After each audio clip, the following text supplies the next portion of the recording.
Fox gets it. Bridges on him. 4 seconds. Fox to Wembanyama. Pulls up. Jumper. Won't go. Rebound taken by Vassell. It's over. It's over. The Knicks survive. This magic carpet ride continues. That was Friday night's Game 2 in San Antonio. The finish with Wembanyama missing with a really good look from about 15 feet out. The Knicks are up 2-0, and Game 3 is tonight in what will be a madhouse, Madison Square Garden, where the get-in price is somewhere around $7,000 if you want to sit up in the rafters. Oh, the president decided he was going to go to the game as well. That should make things easier in New York. Good morning, everybody. The Ayuk stuff from over the weekend coming up. If you missed it, he certainly decided to speak and to image over the weekend. We will get to all of that. Have we gotten ahead of ourselves on Victor Wembanyama? I put myself into that category of someone who was just so wowed in not only the early portion of the playoffs through the Western Conference Finals, but during the regular season. But I don't think, honestly, you can make great assessments about NBA teams or NBA players until the postseason, because the game is so much different. The stakes are so much higher.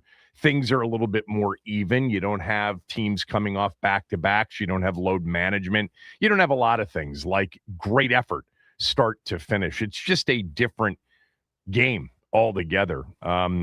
And Victor Wembanyama has been anointed, during the last, say, month and a half, whenever these playoffs started. We're going back to almost 2 months ago at this point. Mid-April is when the postseason got underway.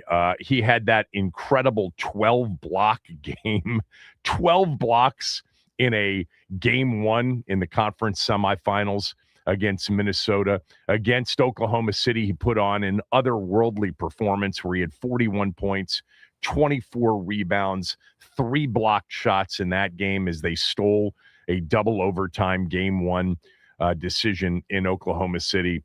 He had other really good games as well in the Western Conference Finals. But have we gotten ahead of ourselves a little bit, kind of anointing this guy as maybe the early portions of a career that may go down as one of the most unique and maybe the greatest ever? I think maybe we have, and I put myself into that category again. There's one thing you cannot deny. He is an absolute unique force defensively. That you cannot deny. At 7'4.5", 7'5", with an unbelievable wingspan. I don't think we've ever seen a defensive player, certainly not a defensive big, influence and impact the game more as a defender than Victor Wembanyama has and is doing, and probably will continue to do for the rest of his career. He is truly one of one when it comes to, don't come here, because if I'm anywhere near the rim and you're within 12 feet of it, you're going to have your shot either blocked or altered significantly. I don't think we've ever seen anything like that with his wingspan, being able to literally be near the rim and affect a corner 3, as an example, or affect an elbow jumper, or even beyond that. And that's what we've seen. Although the Knicks, unlike other teams, have really taken it to him and tested that. But as far as he's concerned, I don't think there's much, pulling back from this guy is a unicorn. He's an alien defensively.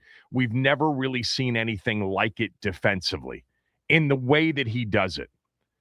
But I think we've gotten way ahead of ourselves. Many of us have, when it comes to Victor Wembanyama's offense. And I say that knowing that the guy's averaging 27.5 points per game in the NBA Finals, averaged 27.3 points per game in the Western Conference Finals. He's scoring, and he had a really good second half in Game 2 on Friday night when he scored 22 of his 29 points. And his field goal percentage was better in the game, and his turnovers were down slightly although it was interesting, I swore to, God on Friday that there was no way we were going to watch a game in which Victor Wembanyama tried to imitate Kevin Durant out on the perimeter, but we saw a lot of it again on Friday night. Maybe not as much of it as we saw in game one. He's not super fluid yet offensively. His decision-making is pretty solid. His ball handling for somebody that size is truly something we haven't seen, but it's still not, we're not talking about Kyrie Irving handling the ball. We're not talking about Isaiah Thomas handling the ball. Even when you think about Magic, who was a 6'9" point guard, and the ball had to come up a little bit higher, Magic was a phenomenal ball handler and could keep the ball away from defenders. He's awkward. He's just a bit awkward offensively still. And it looks like, he is he's pushing a bit too much offensively. There's not a lot of, patience. There's not a lot of letting the game come to him. He is aggressive.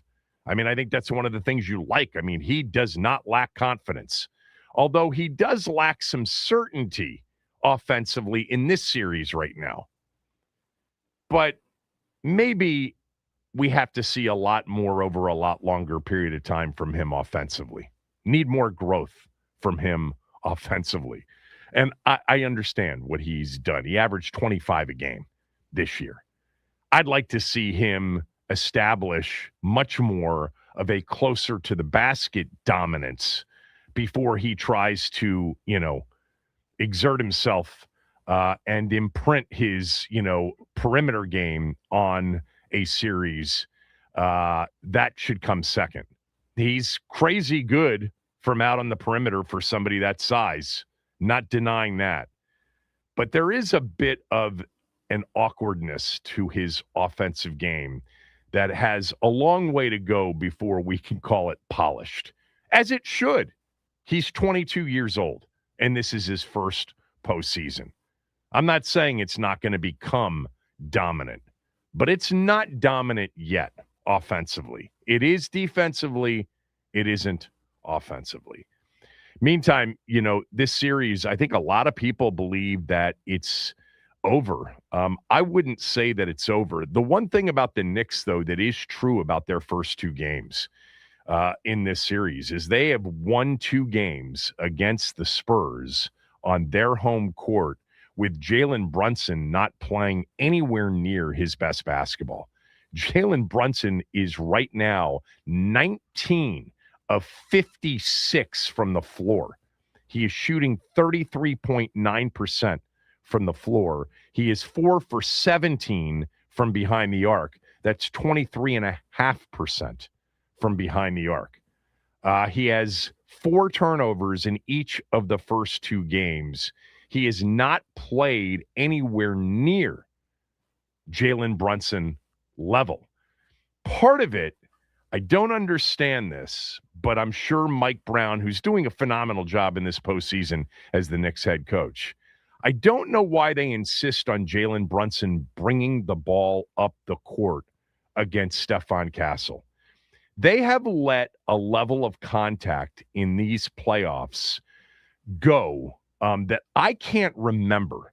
I've mentioned that multiple times over the last nearly 2 months, that these are as physical in terms of contact allowed. This is the most physical postseason I can remember.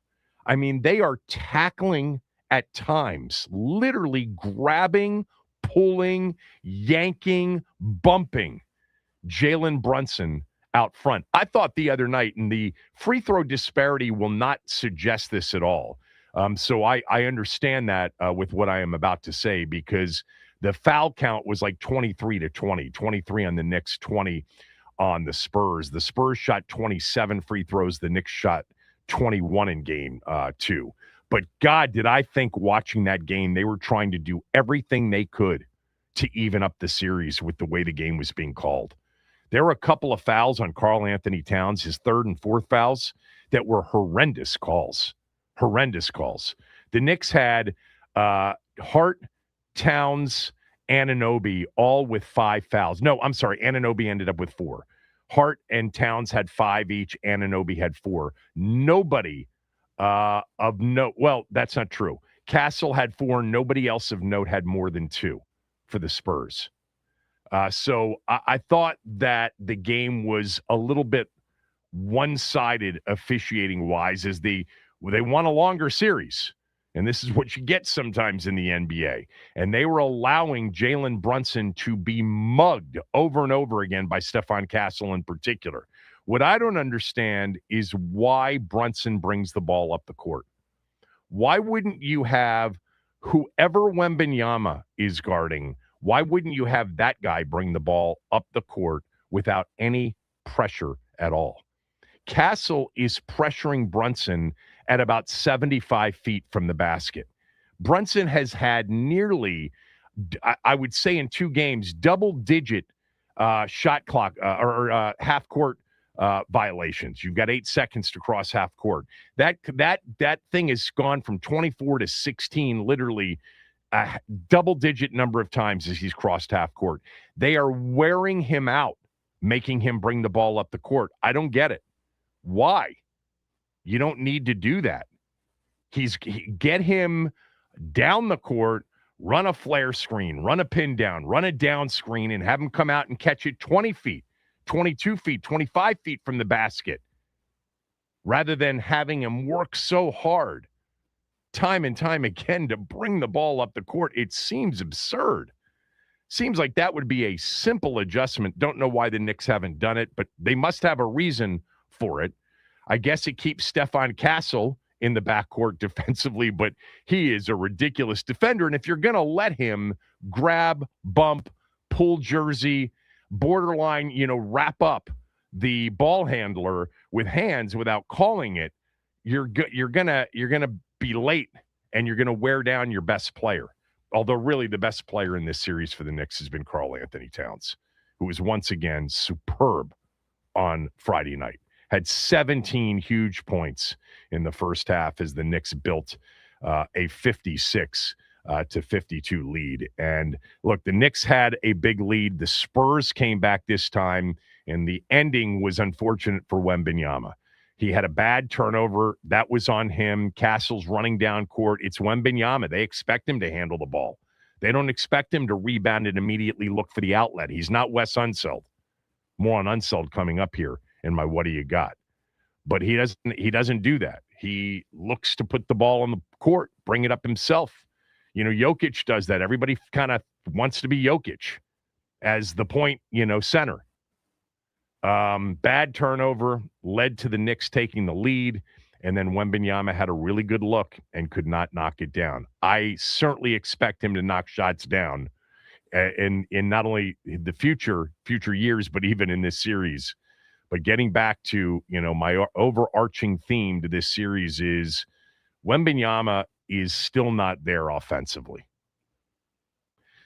Game 2 tonight. What a scene it will be in the Garden. Cannot wait. The Knicks are 2.5-point favorites to take a 3-0 series lead. I'll tell you, Knicks fans really acting as if, the celebration is 2 games away. Monday night, Wednesday night, it's almost a formality. I expect the Spurs will play very, very well tonight. With that said, it's hard for Brunson to shoot any worse. 19 of 56 in 2 games. There's nobody in their right mind that would have said Brunson's going 19 of 56 in his first 2 games, and the Knicks are up 2-0. That's got to be promising. What a performance for Landry Shamet so far in this series. I would say the same thing for guys like Alvarado and McBride and Mitchell Robinson. They've gotten help. I mean, there was a stretch the other night when they had 4 of 5 starters off the floor, and they not only maintained the lead, they extended it. That was huge at the end of the third quarter into the fourth. NBA Finals, both of these games have been so intense. You'll get another one tonight. Let me get to it. What do you got?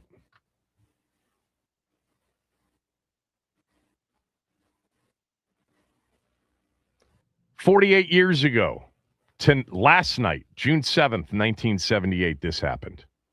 Now, Paul Silas will take the ball out of bounds. It's been a whale of a campaign. And the tired looks now starting to show on even the fans' faces. It began 8 months ago. Dennis Johnson begins the countdown. They must shoot quickly.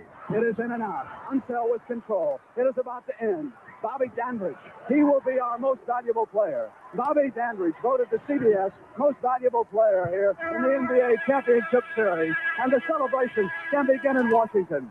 Dick Motta and Bernie Bickerstaff are embracing over there as the Washington Bullets jubilantly file off the floor. And the crowd here in Seattle, rather than booing, comes to its feet and gives both these teams a tremendous ovation. Freddie Brown and Wes Unseld shaking hands at midcourt. There are no recriminations for Lenny Wilkins and the Supersonics. They didn't even think this team would get in the playoffs. And for the Washington Bullets, they have finally done it, and they've done it the hard way. They twice had to win games here in Seattle, one in the Kingdom before 39,000 fans, and then here tonight in the Seattle Center Coliseum, where the Supersonics had won 22 straight games. And it was the Washington Bullets prevailing, 105-99, the final score. Brent Musburger on the call 48 years ago last night, June 7th, 1978, in the Seattle Center Coliseum. The Road Washington Bullets won their first and only title in Washington, and we've been looking for one since. Will we get to a half century without another? Probably. I don't see them winning the title next year or the year after, but who knows? Fingers crossed. God, I remember that game so well. I remember that series so well. The interesting thing about that last call is that Bobby Dandridge was not the MVP of the NBA Finals. He was the NBA's Game 7 MVP, as CBS Sports had, a sponsored MVP of the game. That's what you heard Brent Musburger described. The MVP of the finals in 78 was Wes Unseld. Interestingly, Wes Unseld for the series only averaged 9 points per game. But Unseld was a phenomenal rebounder, hit huge free throws in Game 7. They were up 101-99. He knocked down 2 huge free throws, and he was not a great free throw shooter. And there was no three-pointer back then in 1978. The next year, 79, would be the first year in the NBA with a three-point shot. And the Bullets became, at that point, just the third Game 7 finals winner in NBA history. The Celtics of the 60s had done it twice. And since the Bullets in 1978 as a road Game 7 winner, it had not been done again until 2016. It took 38 years for it to happen again, and that's when Cleveland came back from 3-1 down and won Game 7 in Oakland against Golden State. But that Game 7, one of the memorable things about that Game 7 was the bench performance by one Charles Johnson, who hit a three-quarter court shot at the end of the third quarter. Worth only 2, not worth 3. But he had 19 points off the bench for the Bullets in that 7th and deciding game. That was huge because Elvin Hayes, I still think the best Bullet / Wizard of all time. Some of you would probably say, no, it's Unseld. I think Elvin Hayes, actually, in terms of his overall production, was the greatest and should be considered the all-time Bullet Wizard, with Unseld, a 1A.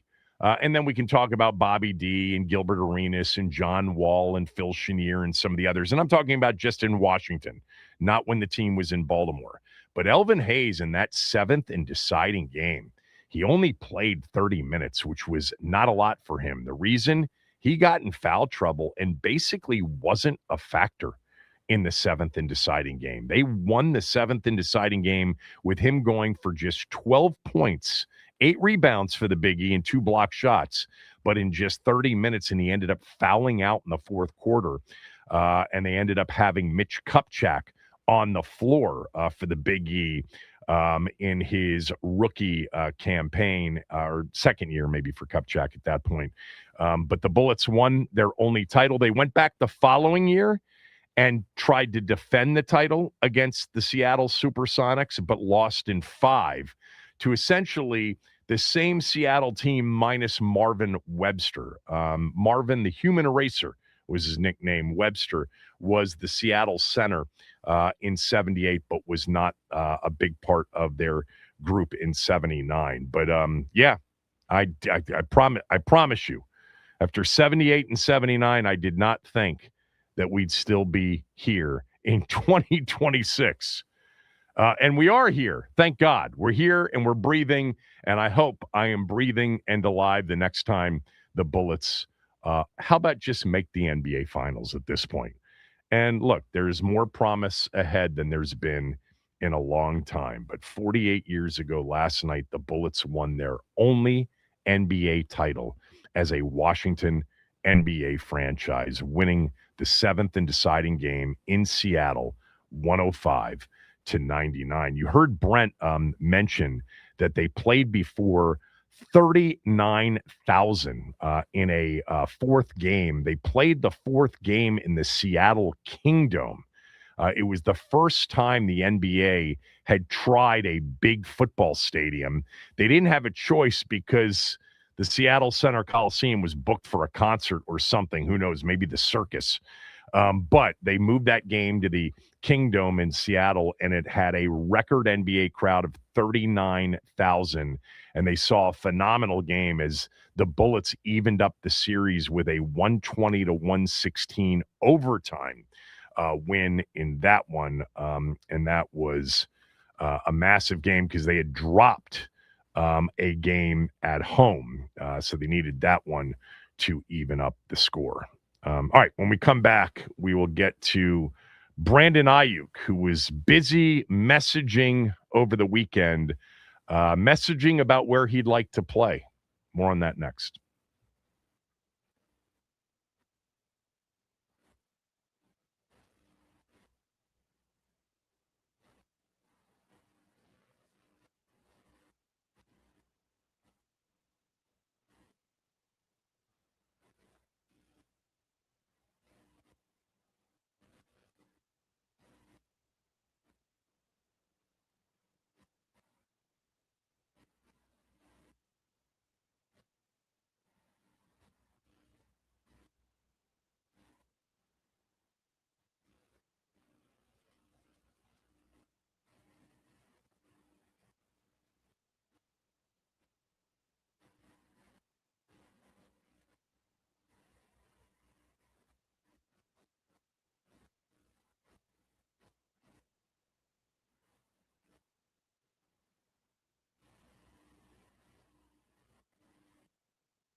This from Denny. Denny wrote me last week. I think I may have read this on Friday's show. I'll read it again. Denny wrote, I'm getting sick and tired of wide receiver all the time talk, from Ayuk and Diggs to the latest on the Patriots receiver to the mindless back and forth between you and the fans on Terry McLaurin. It's just too much. Wide receivers are far off the what's important grid. QB, O-line, running game, defense, that's the list. We don't need any of the guys you incessantly talk about. Don't you know we already have the 14th best receiver in the league, LOL. Kevin, I can't believe our fans are crushing you for saying Drake London over Terry. Any fan that wouldn't take Drake London over Terry doesn't know ball. Yeah, that's not really important to this conversation. Denny, by the way, mentioned the Patriots receivers situation last week. We did talk about Kayshon Boutte on Friday's show and the possibility of New England trading him because of the A.J. Brown trade, because of Romeo Doubs being signed. We'll see.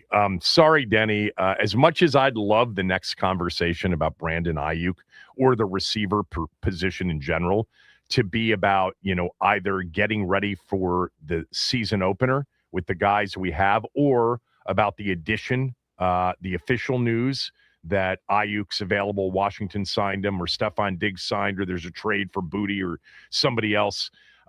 As much as I'd love that to be the next conversation, it can't be after Brandon Ayuk posted 3 times over the weekend on Instagram. So if you weren't following this, and why would you?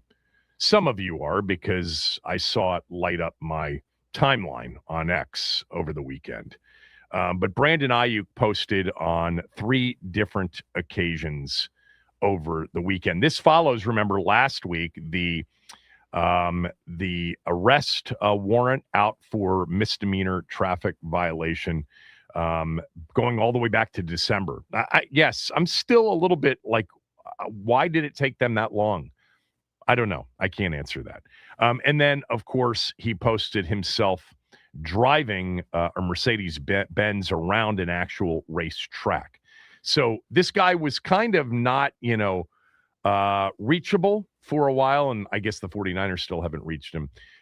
But he is now certainly turning himself into a June spectacle at this point. So the first Instagram post of the weekend was him without a shirt on, but with a Washington Commanders baseball cap, taking a picture of himself. And he then, that was number one. So there he is looking into a mirror, it would appear, with a Washington Commanders burgundy hat with the W on it, taking a picture of himself. And then we got a second post of him holding up a football with a Washington Commanders cap on. And he writes in that particular tweet, X the cap, the gig is up. So this takes some translation for some of us. My son immediately sent it to me and said it was a reference to Drake and Jay-Z's current rivalry. He's essentially saying, stop the cap, stop what you're doing, 49ers, stop lying, 49ers, stop, making stuff up. The gig is up. And so that apparently is the reference. And then there was more. He then put out an Instagram video. How long is it, Max? What are we gonna play? It was about 1:30, but I got it cut down to just around 1:10. Okay, so he is, videotaping himself. And here's what he said. We dealing with, like them kids when they don't get picked for the basketball game at the court, but they the ones that brought the ball. So they like, all right, y'all don't want to pick me? I'm taking my ball. I'm going home. Or like when your kid, he got this one toy, but he don't really know how to use it correctly. So somebody else about to pick it up and play with it. And they like, oh yeah, this litty. And they're like, wait, hold on, that's my toy. Man, stop running from the belt. The belt coming You scared. They scared. The truth is they scared.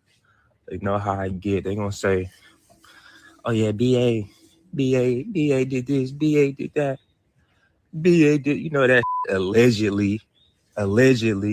But what they not gonna say is BA suck at football because they know how I get. And they running from that belt that's on the way. It's inevitable. It's coming. Stop running. Stop being a female dog. Stop being a little cat. Stop running from the belt. Stop running from the belt. Look, I'd love it if he gave the belt to the 49ers when they play him this year. I don't even know where to start with all of this. It is, on one hand, great fodder for June. We are still 3 months away from anything that's real in the NFL. Everything from this point forward, as I talk about every year, is basically BS unless somebody gets injured seriously, or there's some major acquisition that's real substance this time of year, and that's it.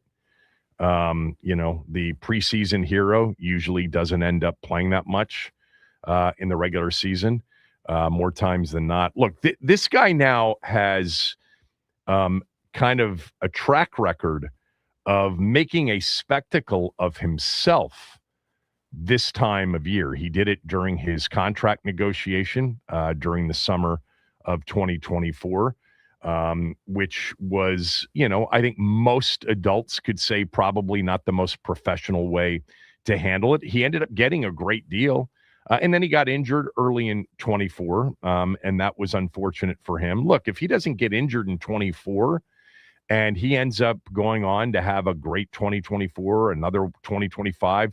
What are we talking about? He's not available because he was definitely an ascending player and a really good player. And it's the reason the 49ers signed him to the deal that they signed him to, because they thought he was a really good player and getting better at his age. But obviously that relationship has gone to hell in a handbucket. There's no doubt about it. It's gone completely south.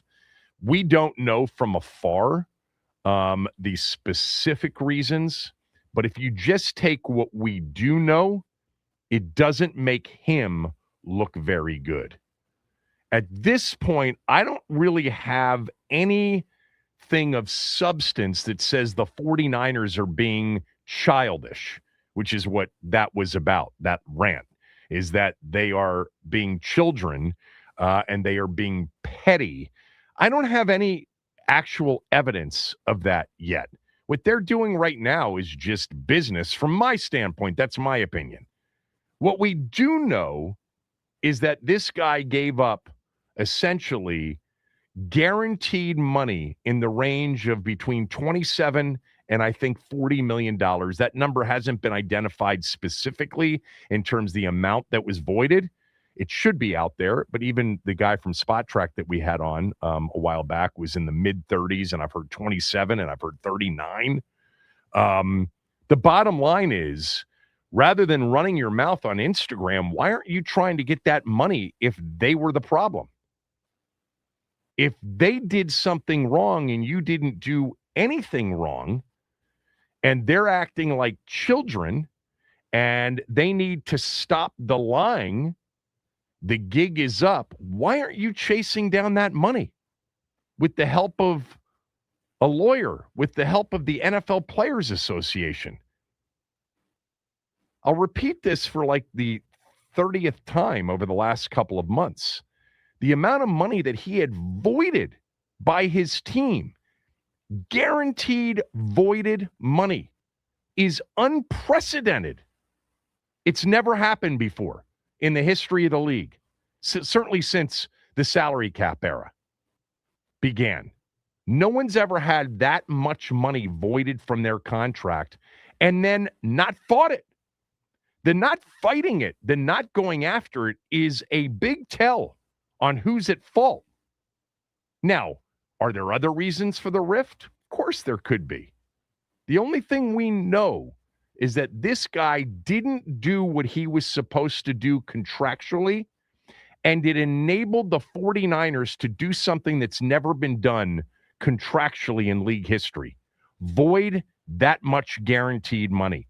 And then there was no response. There hasn't been any way at this point. Maybe it's coming, but the fact that there hasn't been any response is a bit of an admission of, yeah, they were allowed to do that based on my actions, or in this case, inaction, needing to show up at the facility every once in a while so that they could see he was alive and they could look at his knee because he wasn't having the rehab done with the 49ers. So stop the lying, stop the gig. You're being children. Let me go when the belt is coming. That's great.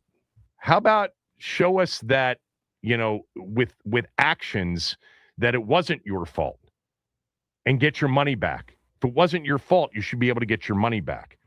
If it was your fault, fine. The next time we hear you talk should be after your first game or after the team that signed you.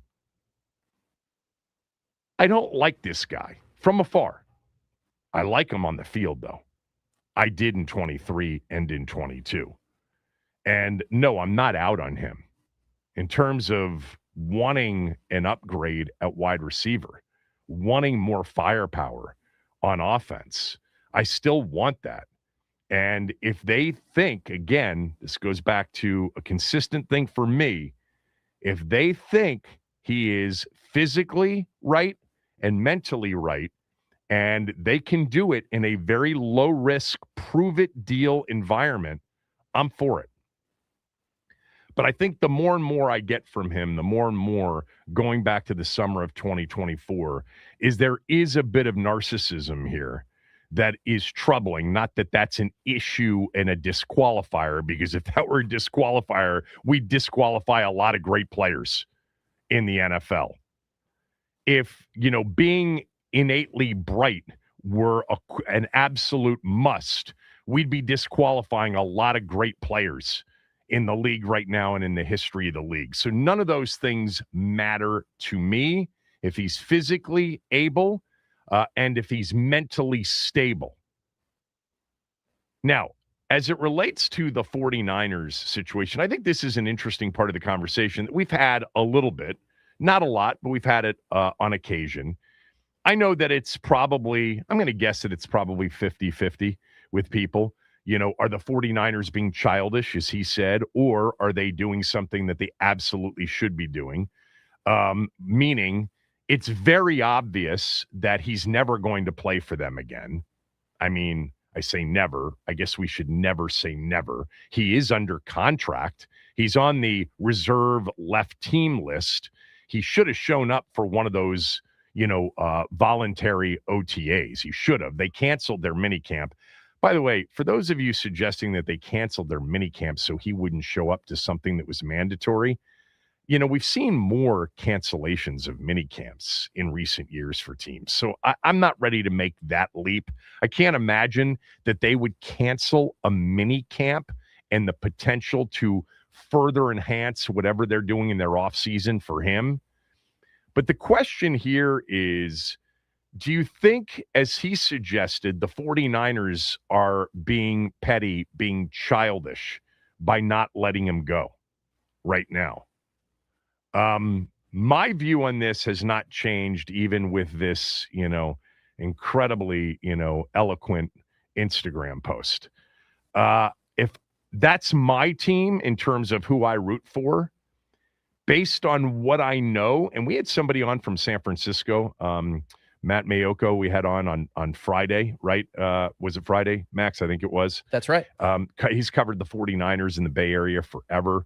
And you could tell, he doesn't know what's going on and that the team doesn't really have a good sense for where he is physically, mentally, or anything else.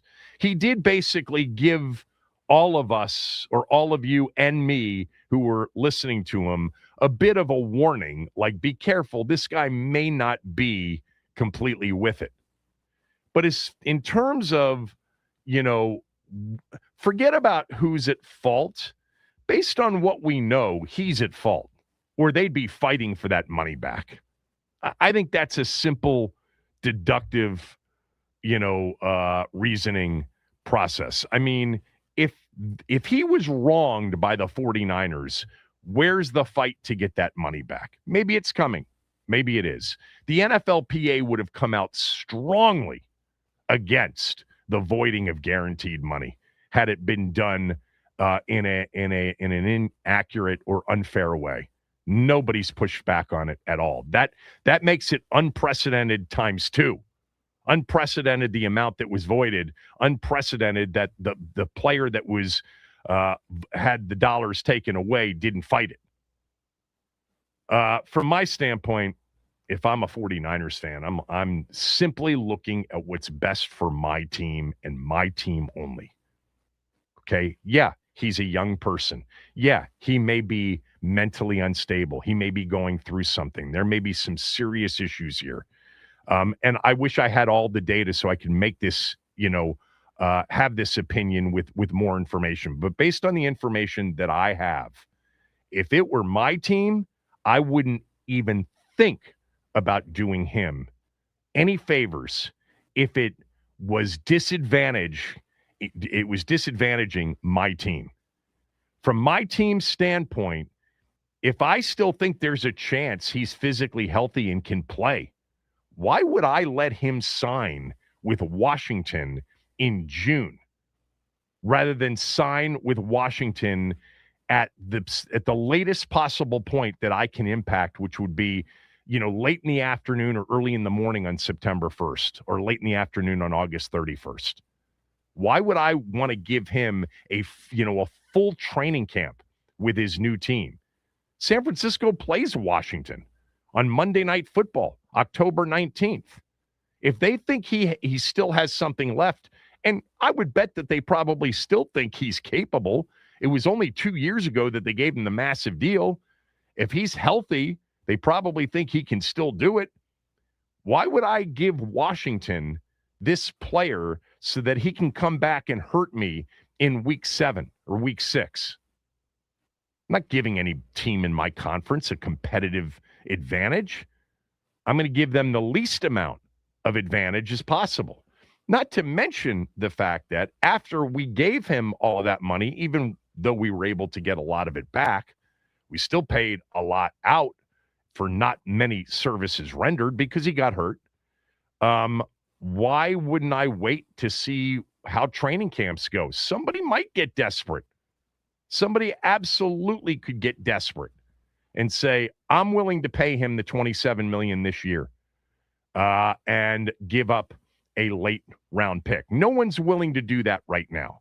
No one is going to do that right now. There are too many question marks. Number one, his physical and mental status. Number two is that his contract is just too onerous to take on via a trade. You'd much rather be able to see him cut, give up no compensation, and be able to strike the deal that's much more in the team's favor, which is what everybody would want to do. And it would certainly seem that Washington is his preference. I mean, I guess I buried the lead a little bit from those Instagram posts, but the truth is we've known it anyway, that Washington is his destination. That's what he wants. He wants to come here. But if I were the 49ers, if I were a fan of the 49ers, I would not deem their behavior to be childish. I would view it as the right thing for the team. There's still a chance we could get a day 3 pick in what's supposedly a loaded 2027 draft.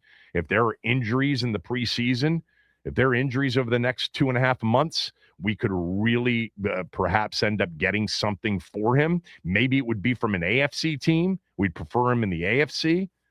And then we're not turning him loose right now, letting him go to Washington and have a full offseason. That's my position. What's yours?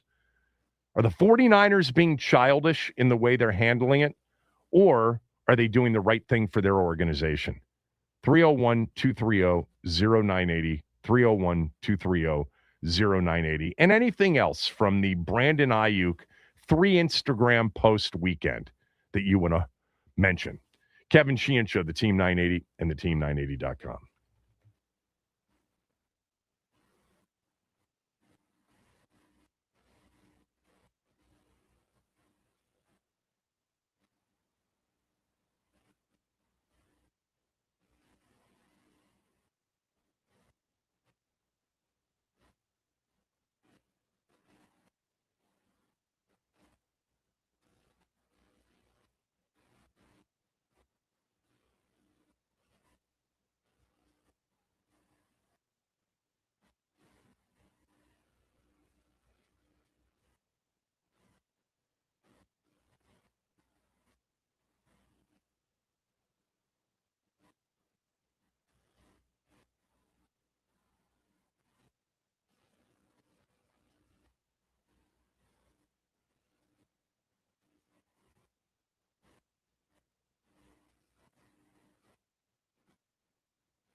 You know, like them kids when they don't get picked for the basketball game at the court, but they the ones that brought the ball.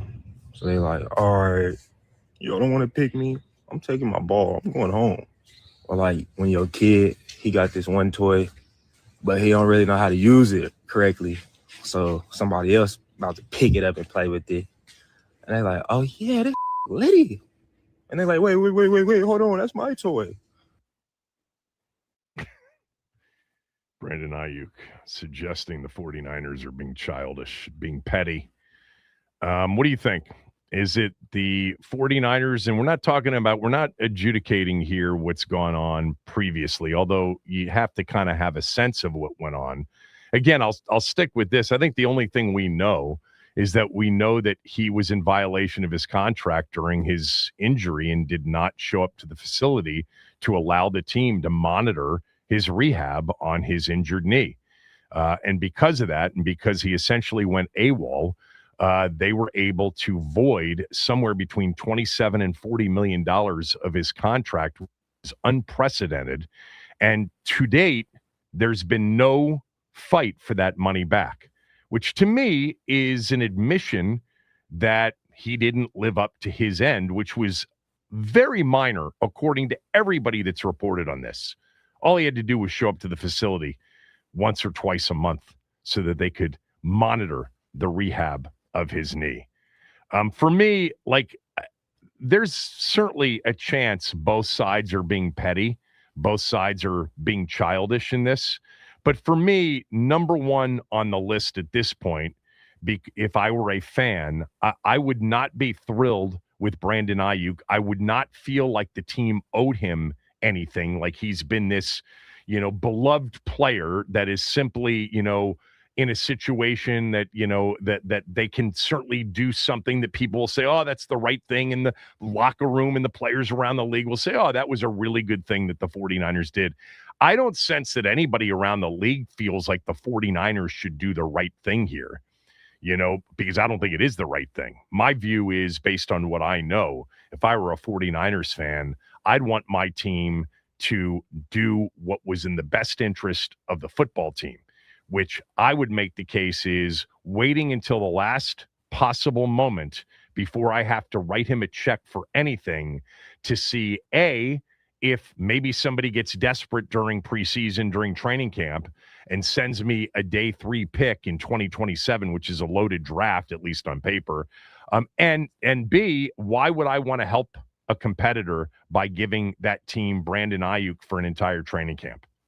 301-230-0980. Brandon Ayuk, 3 different Instagram posts. He clearly wants to play here, and he clearly wants the 49ers to do the more mature thing, as he would probably say if he had, maybe that's the next Instagram coming, and release him and let him go. I wouldn't want my team to do that. We went through this on 2 different occasions, during the 2010s. We went through this with Albert Haynesworth. We went through this with Donovan McNabb. I remember the arguments on air.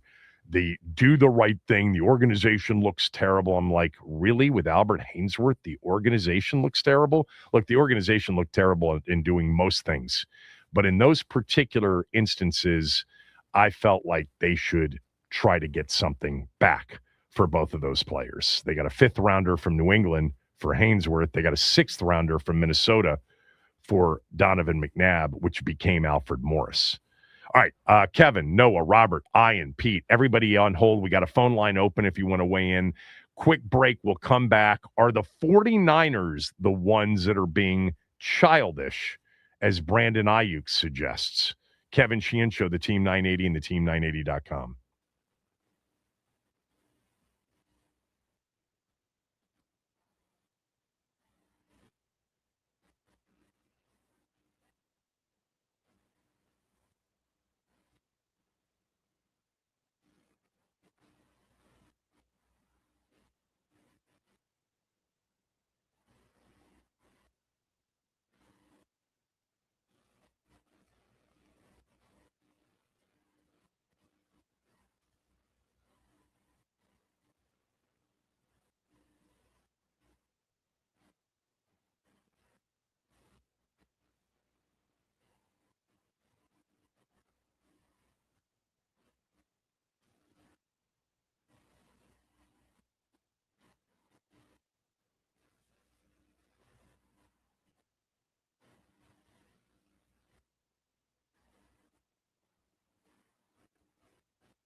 Is Brandon Ayuk right? The 49ers are being childish. They need to just let him go. I don't think so. Not based on what we know. If they were my team, the 49ers were my team, I'd want them to bleed this thing out and extract as much as we can get out of it. Now, if he shows up for training camp, which is the next mandatory thing, which he should, if he wants out, I don't know what they'd be forced to do with his current status, which is reserve, did not report list. So that would be interesting. And he could certainly show up and cause enough of a distraction where they would say the juice ain't worth the squeeze. That seems to be obviously the next big date, which is the next thing that they have in terms of mandatory, which is the beginning of training camp, because they have canceled their mini camp. So we'll see what happens there. But as far as, which side I would take in this, based on what I know, I would, if I were a 49er fan, I wouldn't want them to do him any favors if it meant not, exhausting every competitive advantage that we could get out of it. 301-230-0980. Bobby in North Carolina, what do you say? Hey, Kevin, I've got it in my mind, I had the whole time, it's going to be September 1. They're going to squeeze this thing as long as they can before they have to.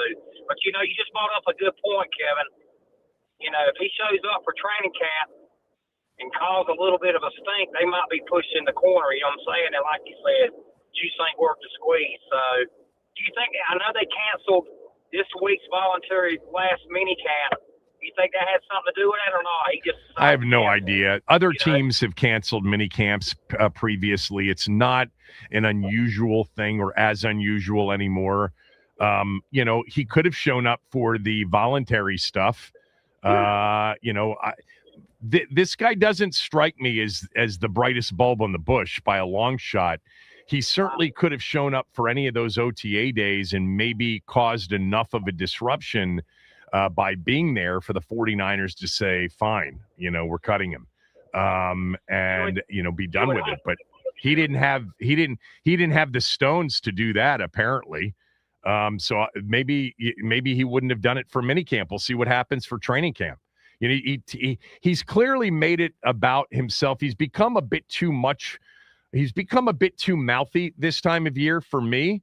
And I'd love to see him, back it up when he can. And he could have potentially backed it up by showing up for OTA days. We'll see what happens with training camp. Yeah. I wonder if he's getting any legal advice, Kevin, from anybody that is or is he just winging this on his own? Well, there's no way if he's taking advice from anybody with a brain cell that's functioning that he wouldn't have shown up for those rehab appointments to keep that amount of money.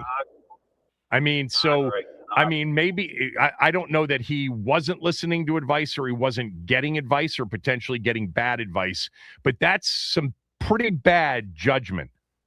The minimal amount of commitment to make sure that the team couldn't void that much money from your contract and guaranteed dollars. That's insane. We've been talking about that long before it became super obvious that A, he wanted to be here, B, the 49ers were going to eventually part ways with him. The judgment alone is what you would be concerned about before you even know about the physical stuff and just the mental stuff. Thank you, Bobby. Let's go to Noah. Noah, are the 49ers being childish in this Brandon Ayuk standoff, as he says, or not? I would say petty, Kev. I usually agree with you, but you ever seen the movie What's Love Got to Do with It, the Tina Turner, the movie? Yeah. Okay, well, in that movie, she went into divorce court, and she could have got half, but she told, you can keep everything but my name. You know what I mean? That's how unhappy she was. I don't know the situation hand over hand in San Fran, but I do know one thing, and I know these are your people, Kev, so I'm about to say something blasphemous to you, that the Shanahans have proven to be petty over the years when it comes to player relationships that have been fractured. And you're talking about, what's best for the team. I don't think it's best for the team to have this story hanging over them as they get prepared for the 2026-2027 season. If everything is, is Brandon Ayuk going to show up? If all the questions are about Ayuk, I would cut him. They already got $27 to $40 million back. What is the purpose? And the way that he's acting is very highly unlikely that a team would take on that contract by trading for him. So what is the end goal? You understand what I'm saying? Yeah, no, I look at that. There's an argument that can be made that, right now it's just too much about him. Let's move on from that conversation. But you know what I've learned over the years, Noah, and players have me this, what's going on in our conversations outside of these buildings typically is not what's going on inside these buildings. I doubt the Brandon Ayuk conversation is impacting anything they're doing right now. And would be doing during training camp, especially, and keep this in mind because it's a possibility, especially if players have a lot more information and believe that the team's doing the right thing by not, helping him out. Maybe they realize he's nuts. I've said this before. There's so little that's truly known about the situation currently. It's very possible that Adam Peters and Jaden Daniels and the front office are kicking back saying, these people are nuts. We'd never sign this dude. He's straight crazy. That could be part of it right now. We don't know. We finally heard from a side on this because it had been a while since John Lynch weighed in, pre-draft with, we'd love, a late round pick if we're taking calls on him if anybody's interested. But we finally, have more activity around him and from him. Thanks for the call, though. Yeah, look, if he showed up, that's the way it becomes potentially a distraction. If he stays away, I think sometimes the distractions that we think are being created inside those, walls of an NFL franchise are usually overrated because they don't spend as much time thinking about and talking about the same things we do. Let's go to Robert in Annapolis. Robert, go ahead. Well, good morning. It's like Michael Corleone said, it's just business, Tom. It's not personal. Yeah. So I agree with you. Why should they do anything but what is best for the team? And let me ask you this. Look, you've been a proponent, as have others, about culture, always talking about the locker room culture. How would this character ever be a positive addition to any locker room culture? He's darn near in Antonio Brown territory now. And wouldn't you think that Adam Peters he might be, but I don't know that for sure. There's just too much that we don't know. One of the things that I asked Robert, the guy that we had on Friday from San Francisco, is what was he like before all this? Great. And by the way, the 49ers have said that about him. He was phenomenal when he was playing Antonio well. Brown. Good teammate, the whole thing. Antonio Brown was fine for his first 2 years before he got concussed in that playoff game, too. So you never know what happens to these characters. But anyhow, he's displayed enough behavior that I don't think you'd want anything to do with him. And besides that, you don't even know what he can do on the field now. And also, don't you think Adam Peters still has a relationship with John Lynch and Kyle Shanahan to the point where he's gotten all the skinny on this and he's probably already made a decision? I mean, to me, it's like they say, the juice ain't worth the squeezing. I think you've said it. Yeah, I can sense in you that you're getting discouraged by it. Well, I'm discouraged by him personally because there is a tad of either crazy or even some narcissism here going back to 24 off season. But again, if I were to disqualify every professional athlete from playing for one of my favorite teams based on being crazy or narcissistic, we'd be down to a short list. But to your other point, it would not surprise me if Adam Peters has already made the decision or the organization's already made the decision. But that also eliminates, unless they've been tampering, that face-to-face sit-down, because you're not going to sign him until you've had a chance to look him over with your own doctors, right? That can't happen until he passes the physical to your liking, and you clearly have to have some level of psychological, clearance on this guy. at this point. That would be an interesting session. But anyhow, don't compromise your principles. You have an opinion on what you want from a player. Keep in mind the personality comes along with the talent. I know you want. Yeah, I know you want those stats on your team, but that ain't all you're going to get with it. I know he's made some bad decisions. I don't know that makes him psychologically, unbalanced.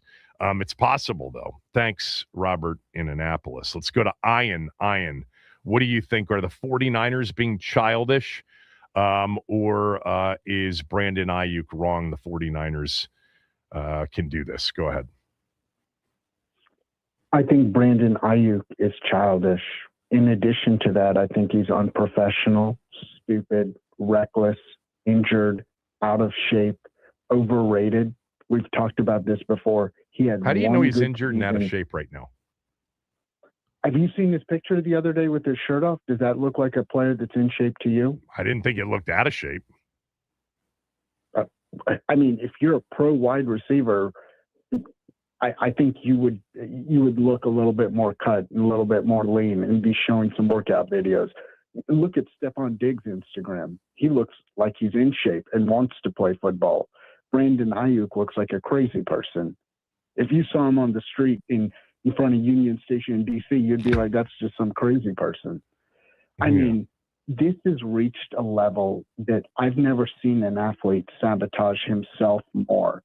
Not only is he stupid for giving up the money, he's stupid the way he's arguing for it. He's saying that that's the 49ers, true too. The 49ers are wrong and should let him go. If you think you deserve more money or something, you have a union to fight for you. You have an agent to fight for you. That's and the biggest logic gap here is when you've had guys, Dante Whitner, and you hear TJ Hushmanzada, people that know him and frankly were on his payroll and helped him, they are like, we don't want this guy. So in no way is this working. And I keep going back to this point. Can we get players from JD5's LSU team, like Malik Neighbors and Booty, and players who actually were good? Why do we keep going after Rashad White and Brandon? The Arizona Ayuk? State crew? Yeah, this is just, I look at this team and I wish there was an adult in charge that would say, we have a Super Bowl caliber quarterback potentially. Let's structure this. But instead, we have an offseason where we went through the free agency and the draft, and we drafted a slot receiver for the third year in a row in the third round. And we're debating if accusing Adam Peters of not being an adult in charge is just completely reckless and stupid on your part. We've gone through this a million times. They certainly have tried. It's not like they looked at their wide receiver group and said, "Oh, we're good. No, they went after Pierce. They went after Dobbs. They did. The player has an option. Ian, you can't force a player in free agency to sign with you if he doesn't want to. You can overpay for some players and get. Well, how do you know that they didn't offer an overpayment for some players? We said last year they overpaid for Kinlaw. A lot of people think they overpaid for Oweh this year. So it's not that they haven't been willing to at least create the perception of overpaying. So I can't go there. I think I agree with almost everything you said about Ayuk, except for I still think there's a lot we don't know. And I'm going to let the adults, because I believe they are adults, Adam Peters and company, eventually make that decision as to whether or not he's physically capable and mentally stable enough to provide them with a true number two. But yeah. All right. You have anything else? No, but I would counter back with you when you keep saying this. There's a lot we don't know. Well, the stuff we do know is so damning that I wouldn't. The judgment is terrible, no doubt. The judgment's terrible. Right. True. I agree with you. But beyond that, I'm not going to have the ability. You're not going to have the ability to talk to the people that know what happened, that really know his current state, then be able to sit down with him, then be able to get your own doctors to look at him and give you the medical, to have a conversation with him. I'm not discounting this from happening. And if it does, I'm going to assume that the adults, because they are right now in the building, will have exhausted every possible avenue to make sure they're making the best possible decision. Every I dotted, every T crossed. Let's go to Athen in Annapolis. Athen, go ahead. Are the 49ers handling this Brandon Ayuk situation in a childish / petty way? Or are they doing what's in the best interest of them and it's okay? I just think they've got their heels dug in, because sometimes in management, you have to say we hired the wrong person or we promoted the wrong person, and they gave the contract to the wrong person. He held out, he played the game, and then they canceled the trade at the last minute. They made the wrong decision in keeping him there. And yes, for their entire organization, they need to let him go. They need to move on. They need to just accept that they made the wrong decision in giving him that contract. And one other thing, Kevin, on the NBA side, the NBA can't have another officiated game with what happened in Game 2 in the fourth quarter. That was horrible. That was egregious, and that was embarrassing to a sport that's already treading water with the blowouts. And give me the specifics from the fourth quarter. Just the overall letting them mangle each other, especially on the perimeter. What are you saying specifically? Well, I guess with what they did to Cat with his third and fourth fouls, those were terrible calls, horrific. And then the fifth one where you didn't barely even touch him when they went up by one. I mean, if the Knicks would have lost, it would have been because they blew the 14-point lead. But they're basically jumping on Jalen Brunson's back. The technical foul call was rescinded by the league on Robinson, and it's just embarrassing to me. Because for a sport that already has enough problems, the outcome has to be pure of whatever happens in this series. Whoever thinks I thought the officiating was definitely one-sided in Game 2. I'm with you. I thought they were, and it doesn't show up statistically. You know that, Athen, right? The Spurs had 6 more free throw attempts, but the Knicks are attacking. Both teams are attacking. I just can't believe the amount of contact on the perimeter on ball handlers that's allowed. I mean, I love it. I actually really enjoy this style of basketball. It's so much better than, what you get in the regular season. But I think it's almost a bit too much, because watching Jalen Brunson try to bring the ball up against Stefan Castle is hysterical. How Castle hasn't fouled out 3 times in a game, but they're letting him do it. Thanks, Athen. Appreciate it. Fouls. Yeah.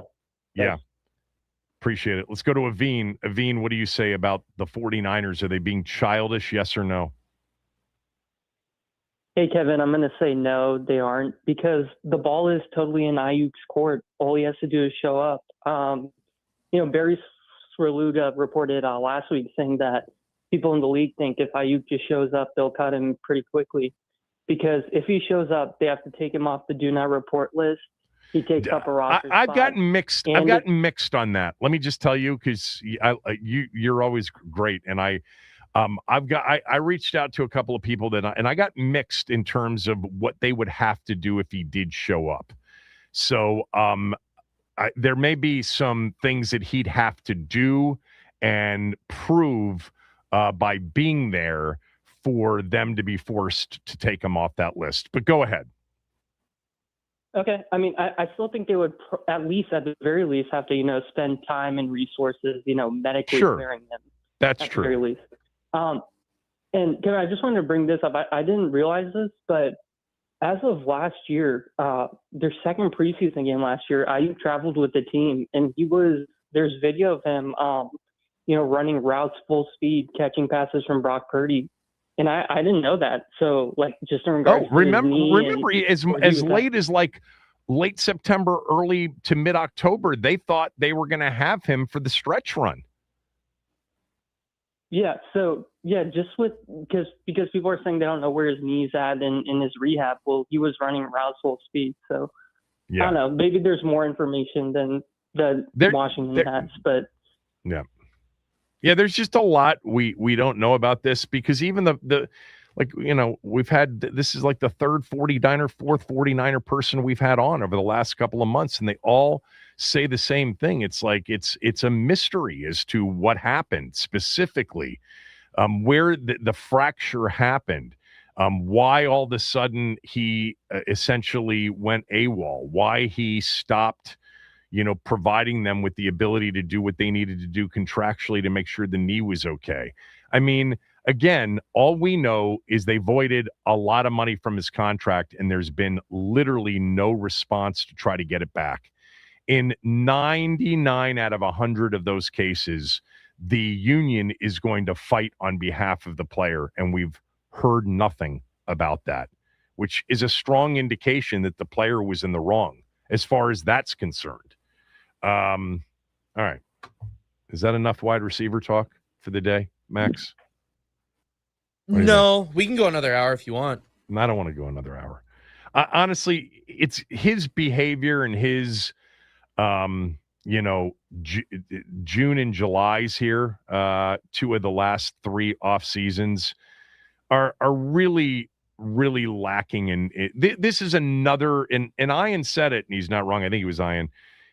Just the way he's handling this is stupid. Like, dude, show up, force their hand. If you think they're being petty, posting messages criticizing them on Instagram cannot help your current situation. And as somebody else, a caller, reminded us, every single person we've had on, going back to Dante Whitner, who has a 49ers podcast, former NFL player, TJ Hushmanzada, we've played all of that sound. Seems like there are a lot of former players, including 49ers people, that really think that he's made some really bad decisions. You could chalk it up to just youth, and he's, truly immature, and there are plenty of those in the NFL, and just say, let's let him go be immature for somebody else. But they went through a pretty big contract negotiation, and they did pay him a lot of that contract, including all that was due upon signing in 2024, and they basically got nothing back. And it's always about how does somebody behave during their most, adverse moments. And he's been great when everything's been going well. And he's clearly been very immature when things haven't gone well, whether it was the contract negotiation or everything that followed his injury in October of 2024. Kevin Sheehan Show, the Team 980, the team980.com.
Jarvis in on the forecheck.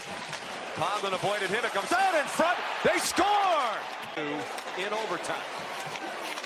Including this one. Here they come again! And they score again! Now they're on their heels a bit here. It's 4-2. And they score again! From the half wall! Jacob Slavin! This is incredible! 4-3! Aho has it back with some space. Down low for Stahl. They're poking away. Players are in the net. They score! Carolina has tied it on a power play goal. On Saturday night, Vegas, in their first home game of the Stanley Cup Finals, led 4-0 going into the third period, and you just heard the great Sean McDonough call all 4 Carolina goals to force overtime. The game went to 2 overtimes, and Vegas won it in the second OT. You sent me a note saying, here we go again. We're going give things in overtime. I went out Saturday night, and when I got back, I did not see your text until the following morning. No, so I mean, didn't really see any of it. I completely understood because I didn't expect you to, because I knew you were either out or asleep, and I know you're an early riser, and it was a late text. But I was out drinking as well, and I saw that the game was 4-0 in the third, and I said, I really probably don't need to put this on. And about a half hour later, I saw on my phone a ton of notifications just basically telling me the game is in overtime. So I had to stop everything and pull it up on my phone. We were just like 10 minutes to go in the first overtime. So I was like, I don't know if this is going to finish quick or if I should text Kevin. And then the second it went to double OT, I was like, all right, we got a whole nother period. Keep doing that. Keep doing that. I mean, when is game 4? I believe game 4 is tomorrow, if I'm not mistaken. Because hopefully it's on the off night from the NBA. Yeah. So in the 3 games of the Stanley Cup Finals, we've seen 3 one-goal games. 2 of the games decided in overtime, this last one in double overtime. And we've seen, at the very least, a 2-goal advantage overcome in all 3 games. Pretty amazing hockey, exciting hockey, no doubt, in the Stanley Cup Finals. So Vegas pulls it out 5-4 in overtime. I'm assuming they're the favorite to win this series. They weren't going in. I know Carolina was the favorite going in. I'm assuming with them having a 2-1 lead, they're the favorite, right? I believe so. I'm pulling up the odds right now just so I can make sure I get a final number on it. But how did Carolina, they're down 4-0 and they scored 4 straight goals in the third period. That's pretty astounding. And by the way, I'm looking at those first 3 goals that made it 4-3. You didn't mention this to me. They were all scored within 39 seconds of each other. Did I forget to mention that? Yeah. I'm looking at the box score right now. Yeah, it was. So play the McDonough call again of the first 3 anyway. Sure. I'm more than happy to. All 3 of these goals happened from the 7:03 mark through the 7:42 mark. That says to me that they all happened within 39 seconds of each other. You would be correct. Let's listen. Jarvis in on the forecheck. Conlon avoided him. It comes out in front. They score! In overtime. Including this one. Here they come again. And they score again. Now they're on their heels a bit here. It's 4-2. And they score again. From the half wall. The voice crack's perfect. Slavin. Yeah, well, it's the Michigan State call, which is one of his most famous calls. You'll have to pull that up because his voice completely cracked when Michigan had the punt, snap, sail over the head. Michigan State picked it up and walked off the win in the big house. Find that one because that is as vintage. Soon as this ad finishes playing on YouTube, I will have it up and ready. Okay, because that is vintage Sean McDonough right there. And I can only imagine the excitement of 3 goals within 39 seconds. Have you gotten to the skip button yet or not?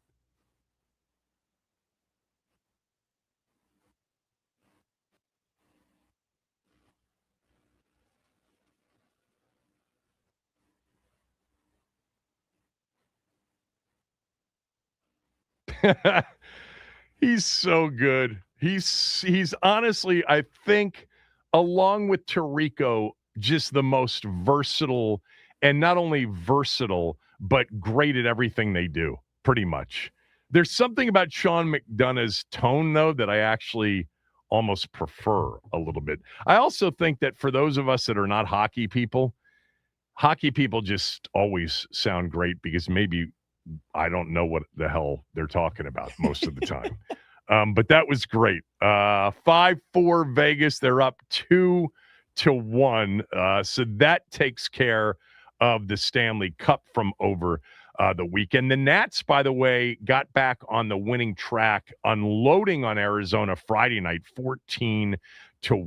A ridiculous night for Garcia in particular, who was 2 for 6 with 6 RBIs and 2 homers. Wood homered again in that one. So the Nats, who had actually been struggling a little bit offensively, certainly against Miami, scored 20 runs in their first 2 against Arizona, and then they got beat yesterday by the D-backs. So they're sitting at 500 currently, heading to San Francisco tonight for a 3-game set. I'll tell you what I watched a lot of yesterday. I'm glad I turned it on in time because the French Open did not have many big names as we got to the weekend here. You know, on the men's side, Alcaraz didn't play. Sinner got beat in that first week by the Heat in 5 sets. Djokovic was ousted. But Sasha Zverev, who's been around now for a while, I mean, he's probably 29, 30 years old at this point. He's been ranked number 2 a bunch during his career.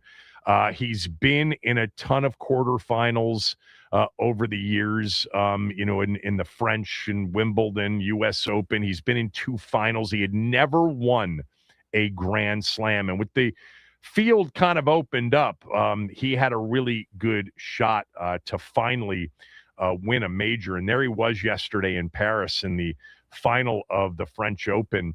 And he was playing an Italian who had gotten there surprisingly into the French Open final, Cabali.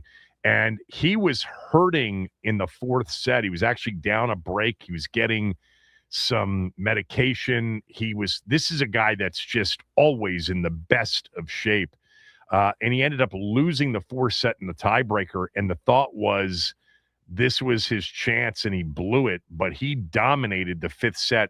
And if you have time, just the reaction when he won, it was a great final point to win the French Open. Won 6-1 in the 5th, by the way. It wasn't a very competitive 5th set.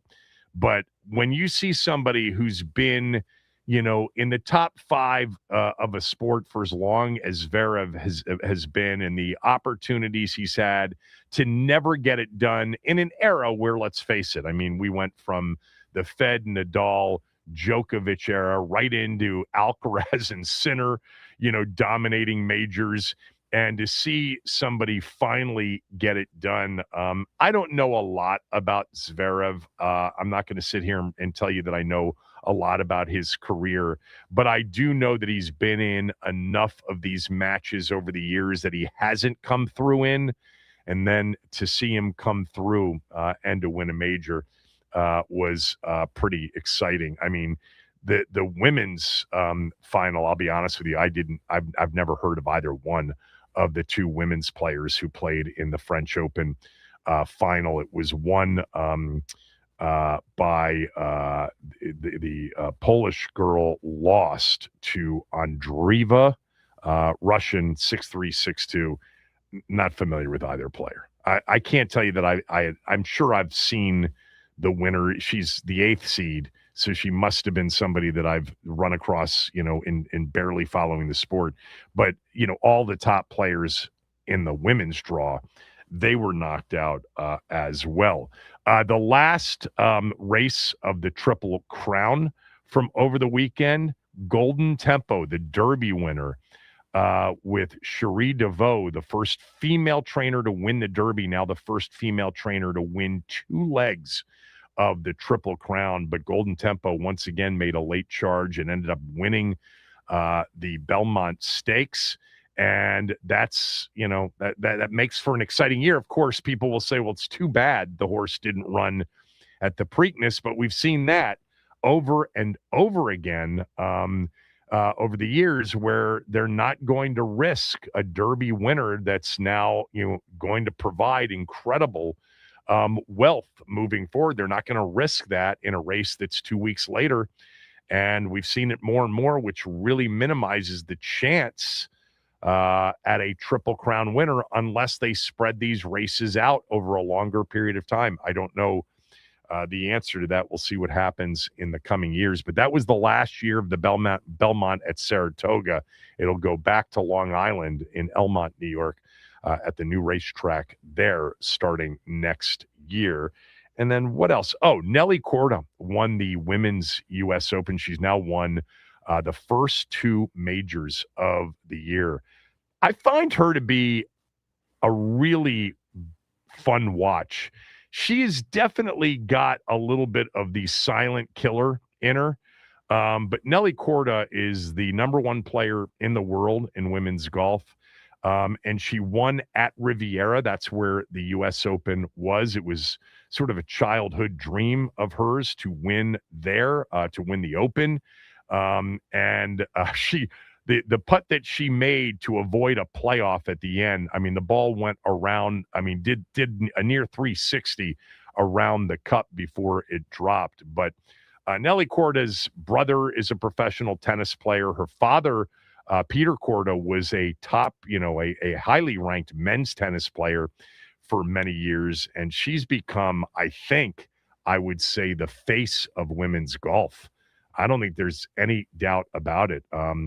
I think that's her 4th major now at 26, 27 years old.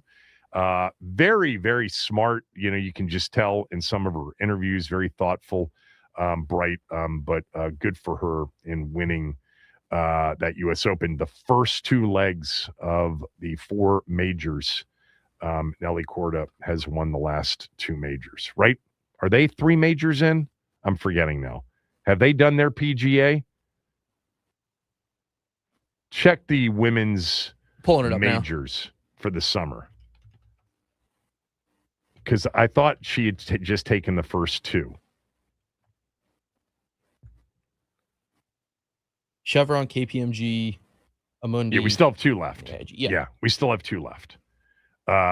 We get the AIG British Women's Open at the end of July, and we get, I guess, the equivalent of what would be the, the PGA was already, the PGA is June 25th, 28th. So this was the first major. So she's won, I don't know.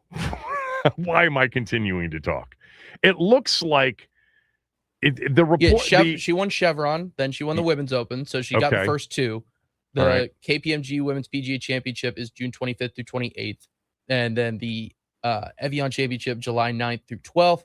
And the AIG Women's Open, July 30th through August 2nd. So the first 2 are the Chevron, which was April 23rd through 26th, and then the U.S. Women's Open. Yes. But then the PGA Championships, the 25th through the 28th, I see that. And then the British Open, essentially July 30th through August 2nd. All right. There we go. Glad we got that figured out. I do want you to know that Window Nation right now is offering anybody that needs new windows a deal that you shouldn't bypass. It's buy 4, get 4 free. That means you're paying half price for the windows. In addition to that, you can finance your purchase with no money down, no monthly payments, and no interest for 2 years. So essentially, half price on the windows that you don't have to pay for until the year 2028. Older windows are causing your air conditioning on hot days to run nonstop. That's costing you much more than it should. Same thing happens in the winter when it's really cold and your heating is running around the clock. 9 times out of 10, your windows are the culprit. They're not efficient enough. They're not sealed. They're cracked. You've got cool air escaping in the summer. You've got warm air escaping in the winter, and your utility bills are much higher than your neighbors. If that's the case, you should be looking into new windows. And all I ask is just give Window Nation a chance to come out and give you a free in-home estimate. Call them at 866-90-NATION or head to windownation.com. They'll come out in an hour or less. You'll know which windows actually need to be replaced and which ones don't. Once you get those windows replaced, your home will look nicer. Your utility bills will be lower. 866-90-NATION or windownation.com to schedule a fast, free in-home estimate. Window Nation, they're a proud partner of Wounded Warrior Project.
So tonight, Game 3 in the Garden, the president is attending Game 3.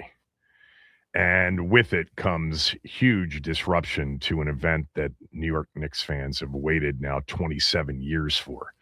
And by the way, they're in position, really good position, to win a title. Not tonight. They can't win the title tonight, up 2-0.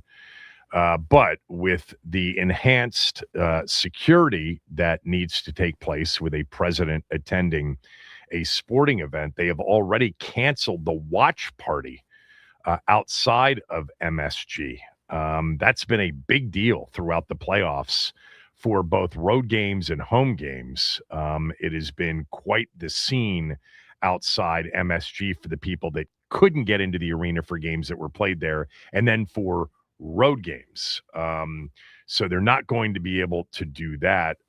And time will tell here over the next few hours as to how easy it is to get into Madison Square Garden. I would imagine, given the absolute, fevered pitch that city is in, everybody understands what happens when a president attends an event, and they are going to do their best to get there early. But many of those people are working because it's not a holiday today in New York.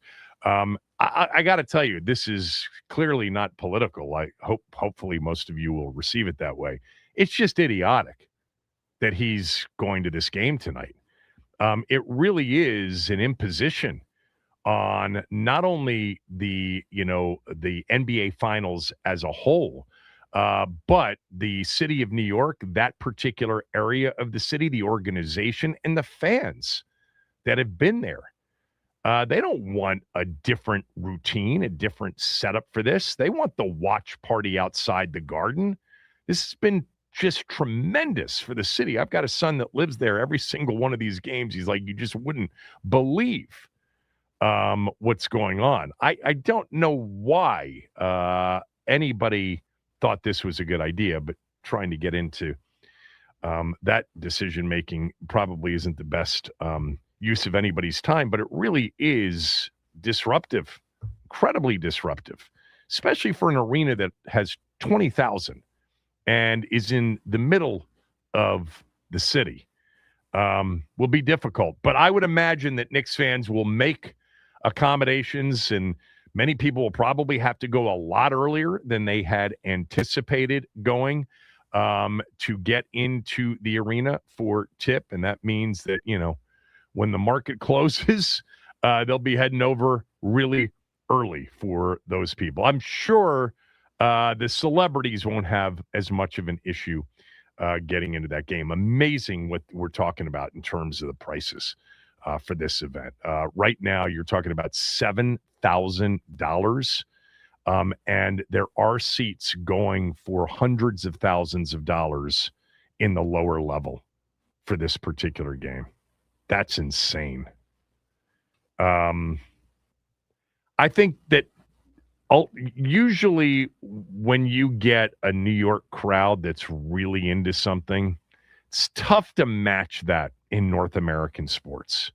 It's tough to match the fervor, the true bloodthirst, the noise level of a New York crowd when they are into it. And the Knicks are one of those teams, along with the Yankees and certainly the Mets and the Rangers and the Giants and the Jets. Whenever they've had big games in the past, it's been up there. I think, the Northeast cities in particular end up being the places that end up being the loudest. Philly, New York.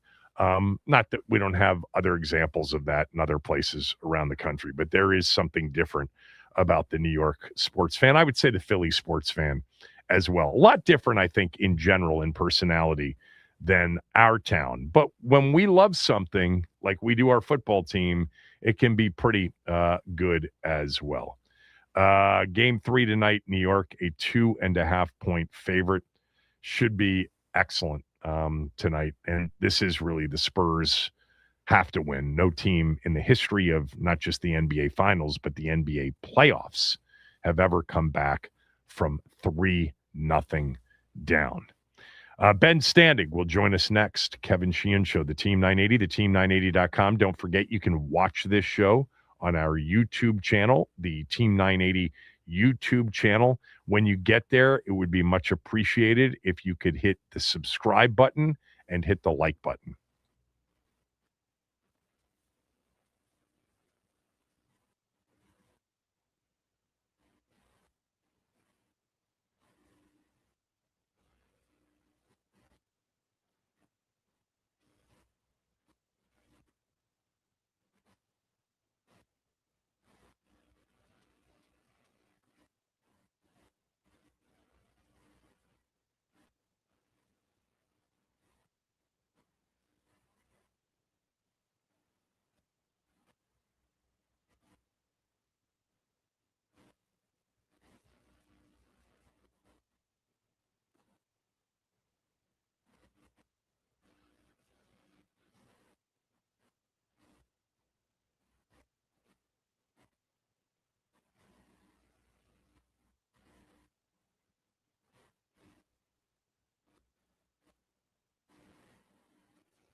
Ben's latest Substack column is titled, "If Washington Trusts Its Receivers, Why Won't the Brandon Ayuk Rumors Die?" Yeah, well, Brandon's participating in keeping everything alive with the 3 Instagram posts that we talked a lot about in the first hour plus of this show. So if they trust so much in the receivers they have, why won't the Brandon Ayuk rumors die? Yeah, well, what is this is such a fascinating story. Obviously, it's interesting for us, particularly because Washington seems to be involved. But it's so interesting in that in this era where there's constant news or like, this is interesting with like the aggregators and stuff, right? Or the people you question, like, who is this person? Like, nobody is reporting almost anything on this topic because nobody, I guess, is saying anything. Ayuk has largely been MIA, although the last few days he's posted some semi-cryptic Instagram posts, although one he's wearing the Commander's hat. So there's like no information for anybody to tangibly do much with, and therefore you can't just randomly say, oh, sources say X, Y, or Z, because everybody would know that's nonsense at this point because nothing is being said. I guess my sort of larger point is, like, we all assume that he's coming to Washington. That's been the general assumption, even though you and I have discussed that, man, it is a really hard one to wrap your head around why this would be the case, considering everything that he has done or gone through the last year and change. I get that the Commanders can't say anything publicly about wanting him.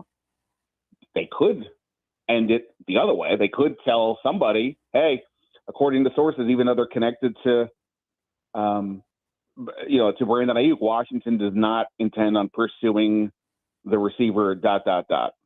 And we all get it that if he's healthy, if he is right, it's a significant upgrade. But at the same time, when we ask questions about the receiver room, everybody says they like the receiver room. If they really like the receiver room, then this should be a moot story, right? Because the level of wild card that he provides or that he would bring is a lot. So, I understand that they may want to bring in another receiver, but in this particular case, if they really don't want to, why not just say something? But therefore, I'm assuming they do want to. And, that's why it's like, well, wait, how much do you really like your receiver room? Yeah, I mean, 2 things that you said. Number one, you're right. There hasn't really been any reporting on any of this. There have been guesses. There have been columns written with the expectation that it'll happen. No reporting other than the report that the Santa Clara police are issuing a warrant for a misdemeanor violation back in December. And then even his, now a week long in front of everybody via social media is, not reporting. It's just him expressing his frustration, especially with that video on Instagram about the way the 49ers are handling this, although all he would have to do perhaps is show up for the first day of training camp. We'll see what happens. That's really like the next day, since their mini camp is canceled. That may be significant. So that's number one. You're 100% right. There's no reporting on this. I mean, you've had people on from San Francisco. I've had people on from San Francisco. They don't know anything. Even the people that have been in that market forever that would have some sort of clue, they don't know anything about this situation. And then your second point is a really good one, which is, while, you're not going to get it from one end that Washington is interested because they're not allowed to. That's, that starts to, get into the tampering area. But if they weren't interested, they'd literally just leak that to somebody, and there would be a report that somebody's learned that Washington has no interest in pursuing Brandon Ayuk if and when he becomes available. And that hasn't happened yet.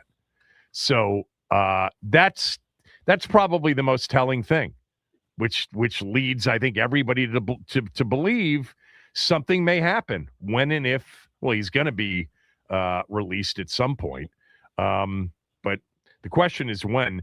And I did a last hour, Ben. I did 20 minutes of calls on.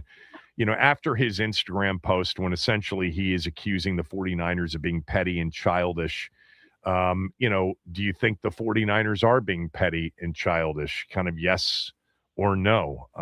What do you think? I mean, I do think they're sticking it to him, but at the same point, like without knowing exactly how this whole thing broke down, like part of the reason why I think you and I are saying that there's a lot of questions about Brandon Ayuk is that the 49ers removed a ton of guaranteed money from his contract because he failed, according to them, to meet certain requirements of his contract. And then he nor the NFLPA pursued legal recourse on this. So that is very odd, right? So based on that alone, it seems as if he's willing to accept that he did something to blow this. And the 49ers are, obviously they signed this guy for good money. They could have traded him earlier in his career and gotten a lot back. So I guess the 49ers are like, hey, we agreed to this deal. You completely screwed something up here. So why do we have to do anything? I mean, do we think they're going to trade him? No. But why not? There's no harm for them, I guess, right? As long as he doesn't show up and sort of force their hand as to either accept him being in their facility and therefore if he gets hurt, they're now stuck with him, or cut him outright. Why do they need to do anything? Like, I totally get it. I mean, it may stink from a human being perspective, but, look, we see people all the time that have, like, non-compete deals and contracts. I know that's not exactly this, but, like, you get let go, but you still can't work for X amount of months. We see this all the time in sports media and elsewhere. Yeah. So it does happen. They're under no obligation to do anything. But it is also the point of, if Washington really is going to pursue him, does there become a point of, hey, we can't have, if he's not going to get here until halfway through training camp, September 1, is it worth it at that point? Because he's got to learn this whole thing. Plus, they got to figure out to whatever degree he's good to go or not. So the longer this drags out, the worse for Washington. But I don't really completely blame San Francisco because based on everything we know, they are not necessarily at fault here. Yeah, that's my position, and it has been my position. And the more and more we see from him, and this is not the best way for him to go about getting released. Is to post Instagram videos criticizing the organization. No, I'm with you. I based on what I know, and we don't know enough, but we do know that the situation with respect to the voided dollars in his contract is unprecedented, and the fact that neither he nor his agent nor his legal representation or the NFLPA, the union, have gone after that money is also unprecedented, and it's an indication that he's in the wrong as it relates to what he was supposed to do contractually. And at the same time, and I don't think I've emphasized this enough, the 49ers, it's not like they haven't paid him. They paid him on the moment that he signed the deal back in 2024. They paid him $23 million.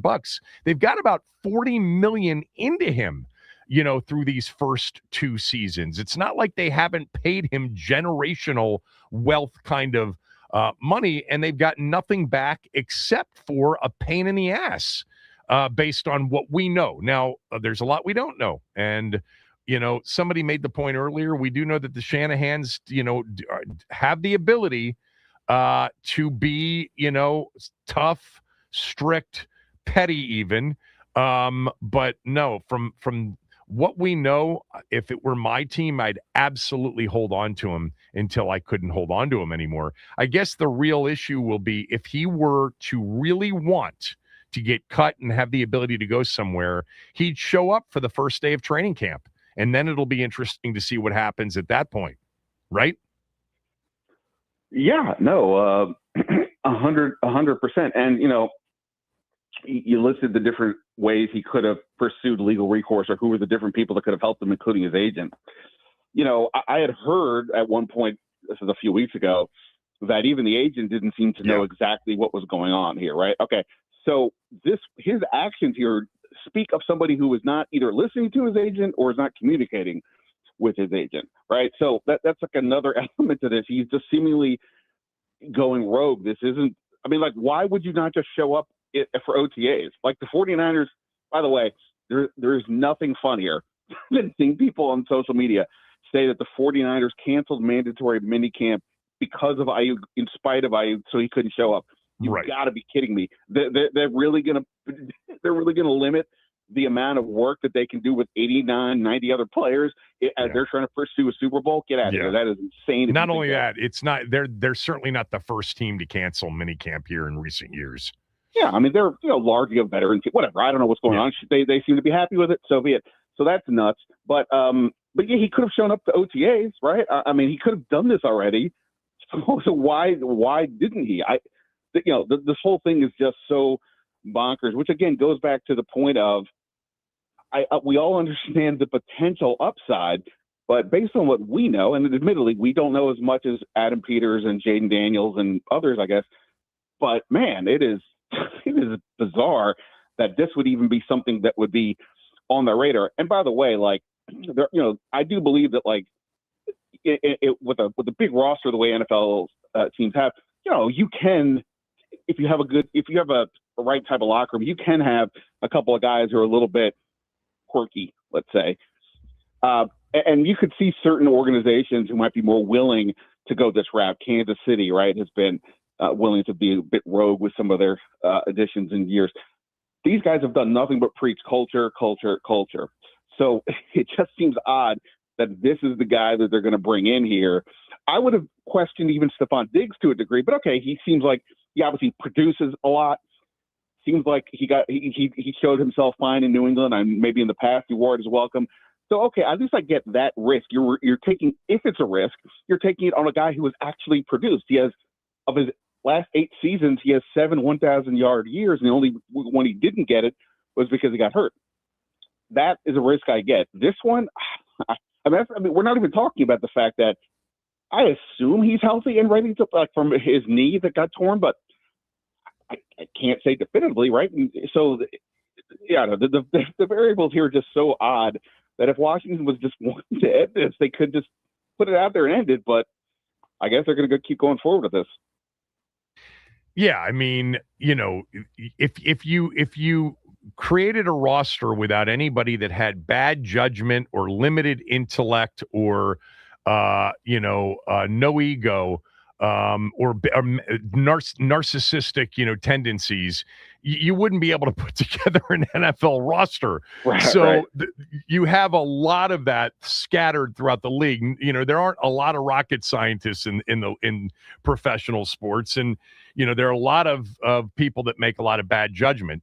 If somebody's talented though, and he is, you'll get opportunities, especially if the team doesn't have to risk much. And that's the thing I keep coming back to, is if they get the physical clearance and they're, okay with his mental stability, there's no risk in a 1-year prove-it deal. That's all base salary. No signing bonus up front. It's base salary and a lot of incentives. On that, if they came to that conclusion, I'd feel like there's there are enough adults in the building. This isn't the Snyder, run organization where he'd be frothing at the mouth right now for Ayuk to get cut so he could sign him. And by the way, he wouldn't even give Ayuk a prove-it deal. He'd give him a bunch of guaranteed money and sign him to like a 4-year guaranteed deal. But I think at some point we're just going to have to trust, if they sign him, that they've crossed all T's and dotted all I's, right? Yeah, no, 100%. Like I said, it's important to know that regardless of any criticisms or questions that I have or others have, we don't know. I mean, that's just the reality. Adam Peters was there with San Francisco when they drafted him. Jaden Daniels obviously played with him back in 2019 at Arizona State. So they have relationships with this guy.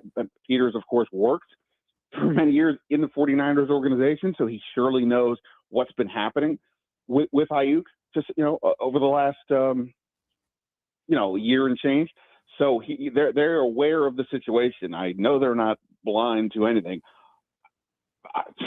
Okay, so it is a big leap of faith that they are taking, and I guess to your point, it's one that we collectively sort of have to take with them because, by and large, they seem to have been doing a pretty good job over the last couple of years. I know last season obviously was a disaster from a record perspective, but, most of the moves they have made have been, reasonable, understandable, et cetera. So yeah, we have to buy in that they know what's way more here than we do.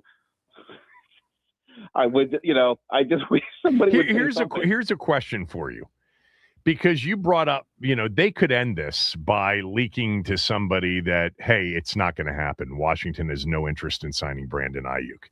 Is there any benefit from Washington's standpoint of having people debate this all day long, every day? I mean, like, if you tell me that they are actually interested in, say, Stephon Diggs, and having the Ayuk thing out there kind of maybe limits the Diggs side at what they're asking for, because, like, hey, we can go in this direction too. Maybe there's that. Beyond that, I mean, that's sort of my point. It just feels like the more this gets dragged out, the less we're saying trust the organization. Okay. But the more this keeps going, the more it's like, really? Like, what? I don't get what's going on here. And then if it comes out in the end that they weren't interested at all, it's like, oh, come on, you could have ended this thing forever ago, and instead you're dragging it out here. So I don't see what the benefit would be for them. I just think that this is what they do. In any direction, they're not looking to share what they're thinking. Okay. I mean, obviously from a certain perspective, that's respectable as an organization to not put your dirty laundry out there, or any kind of laundry out there. It's just, in this case, this has been going on now for so long. Brandon Ayuk is now putting out information out there in terms of his own Instagram posts that,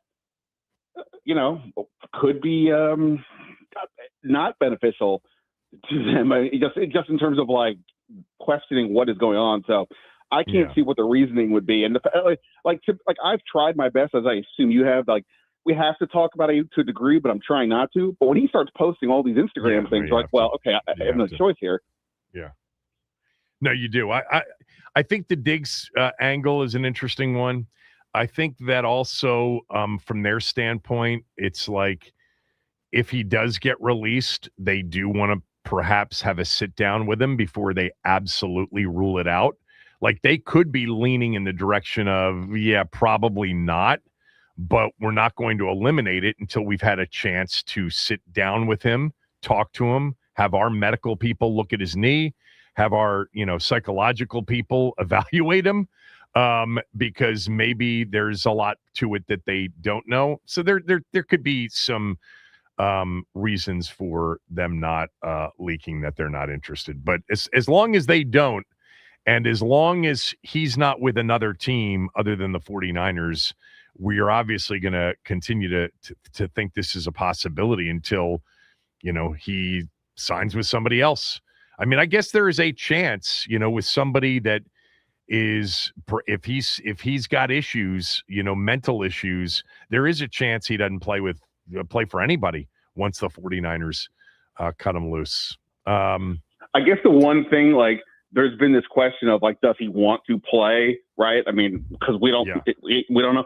It seems like, I don't know for sure, but it seems like the video where he's going on a bit of a rant seems to suggest that he wants to play, just not with the 49ers, right? So maybe that's something we've gleaned from this, but, again, it's still cryptic enough, and who knows for sure what's going on to say anything definitively. Was there anything significant last week about Bill Krosky-Merritt not really participating as much as he could have at OTAs? No, again, that they're not under obligation to tell us anything about injuries until basically week one. So, don't know exactly all the details. I mean, he's walking around. He's in uniform. He's doing work on the side field. So doesn't seem like it's some major issue. And maybe they are just sort of slow walking him into the meatier part of the offseason program. I guess my only sort of concern is, hey, it is a new offense, right? He's got essentially he's going to learn his third or fourth offense in like 4 years, basically. So he's got to learn that. And, I think a huge aspect of this offense this year is, can he be trusted on passing downs? If he can, then the workload, I know we've talked about this in the past, his workload could go north of 60, 70%, even if he's able to play every down. If not, then we're looking at something more akin to a 50-50 split, probably with Rachaad White, depending on game flow and things like that. and that's that's interesting. So until look, they have obviously seen him to a degree, but until he's really out there and practicing, in doing, and that's why for this part of the camp, we can say it's so there's not a lot of concrete things we get out of this. Watching a guy pass block would actually be something you could look at, right? That's not. I mean, you can't make too much contact. You know what I mean? Like the form and what have you. So I do think there's something to be gleaned if he's out there. But so far, no. We'll see if he's out there this week. But ultimately, I don't think it's any like significant concern or anything. I mean, minicamp is next week, right? The 15th through the 18th, I think a week from today, through next Wednesday or whatever it is. But I'm just curious, and maybe I asked you this last week, if I'm being repetitive, tell me, but do you have any sense that there's a player that they're excited about that maybe, we weren't expecting after some OTA days? Good question. I don't know about, I'm trying to think here, who have they discussed? Shig. Yeah, I'm trying to think. We've asked a lot of questions about the receiver room, and they've said, they like those guys. I mean, I will say that if I mention Terry McLaurin, that's a complete and utter cop out and a ridiculous response to a degree. But no, not necessarily. Not necessarily. I mean, because that was a rough year last year. Yeah. I mean, what made it so surprising with how it went last year was that just in every way, shape, or form, Terry McLaurin seems like the utmost professional. Not only does he cause no problem at a position that is, littered with divas around the league, and some people claim team leader, but they don't really behave in that way. He does. And that's what, if you're going to tell me there's a commander way, that guy would seem to be it, which made last year so weird. That said, so he's come back, and it doesn't seem like there's any bitterness or resentment. He's out there doing his thing. He and Jaden look to be, on the same page. So, I just – and look, for this receiver room, I still think that they sort of have enough to get by, but that's only because of Terry McLaurin being the number one guy, and everything can revolve around him. Sure, they could use better options at number two, but having the number one guy makes life easier for everybody else. And he is, throughout his career, shown that he can be that guy. Do you have an early, call? Like last year, you had an early call on Brian Robinson Jr., that you didn't think that he would end up being on the roster when the season began. Do you have one of those this year? Because it was about right about now where you started, I think, to say, keep an eye on Brian Robinson Jr. There's a chance he's not on this roster. Yeah, I don't yet. And I think this in part because the coordinators are still kind of mystery, right? I mean, even though Cliff Kingsbury and Joe Witt were new here, they had established backgrounds. Witt essentially taking the Dan Quinn defense, and Kingsbury obviously does his thing. So you could kind of see who would fit and or who wouldn't.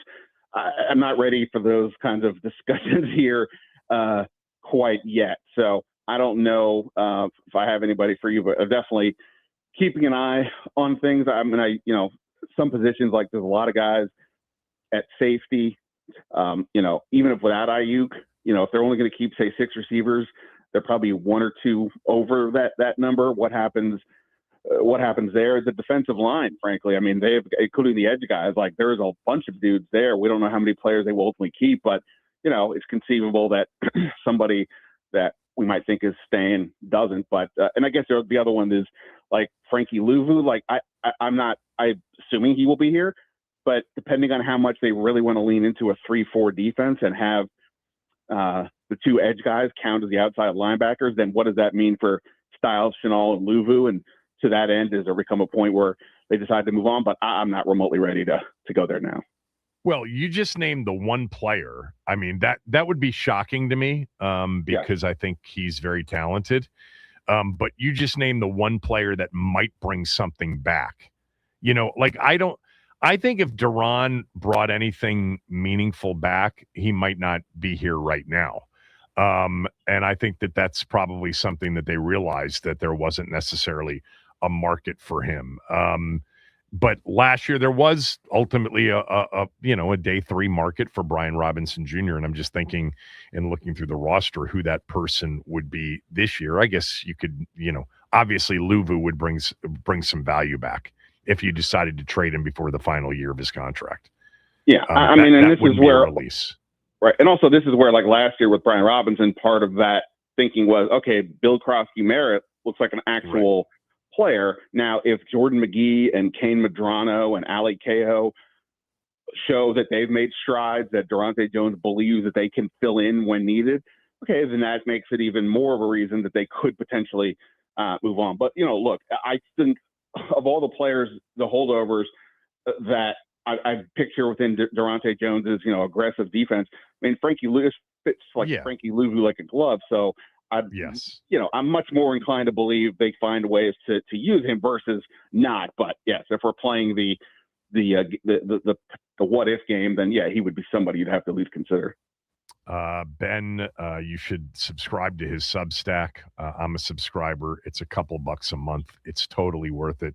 You can get links to that at X at Ben Standig. What do you think happens tonight in New York? Boy, I hope the Spurs win. I mean, these games have been, close enough. It's, I mean, I know this is everybody focuses on the main guys. To me, it's the Spurs role players that are letting them down. Forget the fact that just when Wemby leaves the court, things go awry. We kind of get that, but they're getting no help from whatever kind of vets they have. I mean, De'Aaron Fox somewhat, but the Knicks role players from Shamet, Mitchell Robinson to what he's been doing. Alvarado's played Alvarado, well. Yeah. They are filling the role that they need to, and that's been the difference, frankly. And I have no faith that Harrison Barnes will work it out, but in terms of the rest of the Spurs, they need some other guys to step up. And what a ridiculously tough situation. Role players on the road are notoriously played down a level, and now you're going to go into the world's most famous arena before fans who are absolutely rabid at this point when it comes to seeing their team win. So this will be an insane environment. So I hope the Spurs win, but I kind of think the Knicks probably get it done. So the last one for you, I at the very beginning of the show in talking about the game on Friday night, and really the last couple of games, these first two of this series, I said about Victor Wembanyama, have we gotten ahead of ourselves on Wemby? And I put myself into that conversation because what I saw him do, against Minnesota and then against Oklahoma City, the 12 block performance against Minnesota, the 41-24 in game one, there's truly a unique part of him at basically 7'5" in terms of his skill set. That I would not dispute at all. But I think and I also would say, Ben, defensively, I think we can cement the fact that this guy already is one of the most impactful defensive players in the history of the game. I can't remember watching a player that essentially, when he's near the rim, affects everything moving 12 to 15 feet out from the rim because of his height and his wingspan. But offensively, and we've seen it in this series, we saw it at times during the Oklahoma City series, he's still far from a finished product. He's awkward at times. And some of the things that he likes to do aren't the things that he does best. And the thing that he should be doing best at right now, he's still not polished at. And I'm talking about it with, on the low post or anywhere inside, say, 12 feet. Have we gotten ahead of ourselves on Wemby? Yes or no? I don't think so. I think we can see where, they are in the finals, right? They beat the team that people thought were going to just run away for this league for the next several years, and they beat them. Whatever injuries, so what? It's not a so what, but I agree with you. Just if Jalen Williams had played, I don't necessarily think it's a lock OKC wins, but I think that they probably would be in the finals. If he sure, but last year Halliburton gets hurt, and that helped OKC win. So I'm just saying these things go in all directions. Yes. He's also playing. It's essentially Wembanyama playing with four guards, right? I don't think they're better off when they play with the four guards, right? But I think he, they didn't build this team to contend this year. You can tell that's obvious. They have no depth at big man. Like I said before, they, if Fox goes out, they don't even have like a, veteran crafty guard sitting on the bench. Like this is ahead of them. So look, do I think that Wembanyama should have taken that 18-footer at the end of the game to try to tie it? No, that's not what he is. I do think that the younger players in general, they were down one. Yeah, sorry. I think the younger players in general over the last 15 years have gotten the wrong idea that just because you were the quote-unquote best player means you have to take the last shot. That doesn't make any sense. Some guys are just not – that's not their game. Let other guys on the team shoot, be the distraction, go get the tip in or whatever. But again, I actually liked what they had. I mean, it was the pick and roll, pick and pop with Fox. He got the ball not from beyond the arc, but got it in a perfect spot right there from about 15 to 16, 17 feet. A good look that wasn't necessarily defended, and he didn't knock it down. But yeah, you're right that it's clear that they weren't built to try to win the title this year. I actually like when they play with the true four guards. And what I would say taking Champagnie off the floor. He's not a ball handler, he's not a creator. I think they're better with Fox, Vassell, Castle, and Harper on the floor because all four of those players can create. But we'll see what happens tonight. The other thing I wanted to ask you is, because you enjoy this like I do and have for your lifetime. I've said this throughout the postseason, and I know the difference between playoff basketball and postseason basketball. There is a massive difference in the physical nature, the contact that is allowed. But I am telling you, Ben, I'm convinced that this postseason's different. Game 2 the other night, the contact allowed on the perimeter, especially against Brunson, by Castle specifically, was over the top. Over the top. I don't mind watching it. I actually thought San Antonio got very much a good whistle on Friday night, and they didn't take advantage of it. But I think this is one of the most physical postseasons where contact was allowed beyond the normal playoff contact that I've seen in a long time. What do you say? I think there's something to that for sure. I wonder if some of that has to do with the OKC of things, like maybe if you're going to sort of hunt for fouls, maybe the refs are letting them, then be a little more physical, But yeah, no, I think there's something to that. This is the last game in this series. Definitely at points felt like a bit of a rugby match. I think it was Richard Jefferson right on the broadcast kept emphasizing that, like this is like kind of getting out of hand. Yeah. So yeah, and we always have this belief of, and I think there's reality to it, that the league, says, hey, not saying tilt the game towards any team, but hey, pay attention to these things. The coaches, when they complain, they're not always complaining about the moment. They're complaining about the next game. Like, hey, this guy over there is doing X, Y, or Z. You got to call that. Okay, so then the next game they pay more attention. So I don't know. Maybe there's a flip here, but yeah, it's definitely been physical.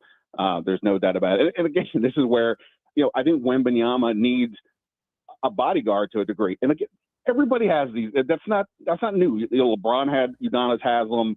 Right.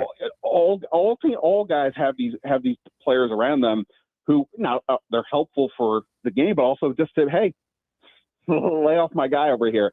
He doesn't have that. And once he gets that combined with a better roster, I just think he'll be able to handle all of this a lot better, including the physicality. But also, by the way, I mean, Karl Anthony Towns is playing very well. I mean, this is a guy that was a number one pick himself, who's had an up and down career, but he's got the tools. That's never been the question. It's just, can he do it consistently? And he's been doing that here. So, again, even if people think Wemby is not there yet, give credit to the other guy who is having a tremendous series. And, sort of like Olajuwon and Shaq back in the day, Shaq was like the story coming in with Orlando, and Olajuwon was like, yeah, no. And then they swept him in 4. So, it takes the young guys a minute to get going, especially against vets who've been there, done that. Cat's the MVP right now. I don't think there's any doubt about it. You can't give the MVP out after 2 games. But if they were to go on and win this series, let's just say over the next 3 nights with 2 games in the Garden, if he plays anywhere near where he's played the first 2, he's been the best player on the floor, which I don't know, weirdly, I'm happy about, because I remember when they played Denver a few years ago, and they went to Denver in a game 7, and he outplayed Jokic in that game. He was so good, he and Edwards both, in that 7th and deciding game. And then they traded him. It's crazy. But they got to the Western Conference Finals that year. They lost to Luka, in that 6-game series, 5-game series, whatever it was. And then they dealt him. I mean, he's been doubted throughout his career, and he has really, really played well. All right, I got to run. I'll talk to you later. See ya. Ben Standig, everybody. Kevin Sheehan Show, the Team 980 and the Team980.com.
Our Waldorf Honda Twitter poll of the day is, will or are the 49ers being childish in their handling of the Brandon Ayuk situation? 78% of you say yes, cut them loose already.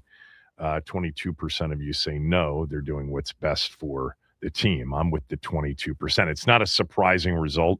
I mentioned to Max, I would expect people to take Ayuk's side. I think more people than not tend to be anti, organization, anti ownership, and more pro player. In this case, I would take the side of the team. Our poll of the day, driven by Waldorf Honda. It all starts with a click, waldorfhonda.com. So there's a big college football story out there this morning.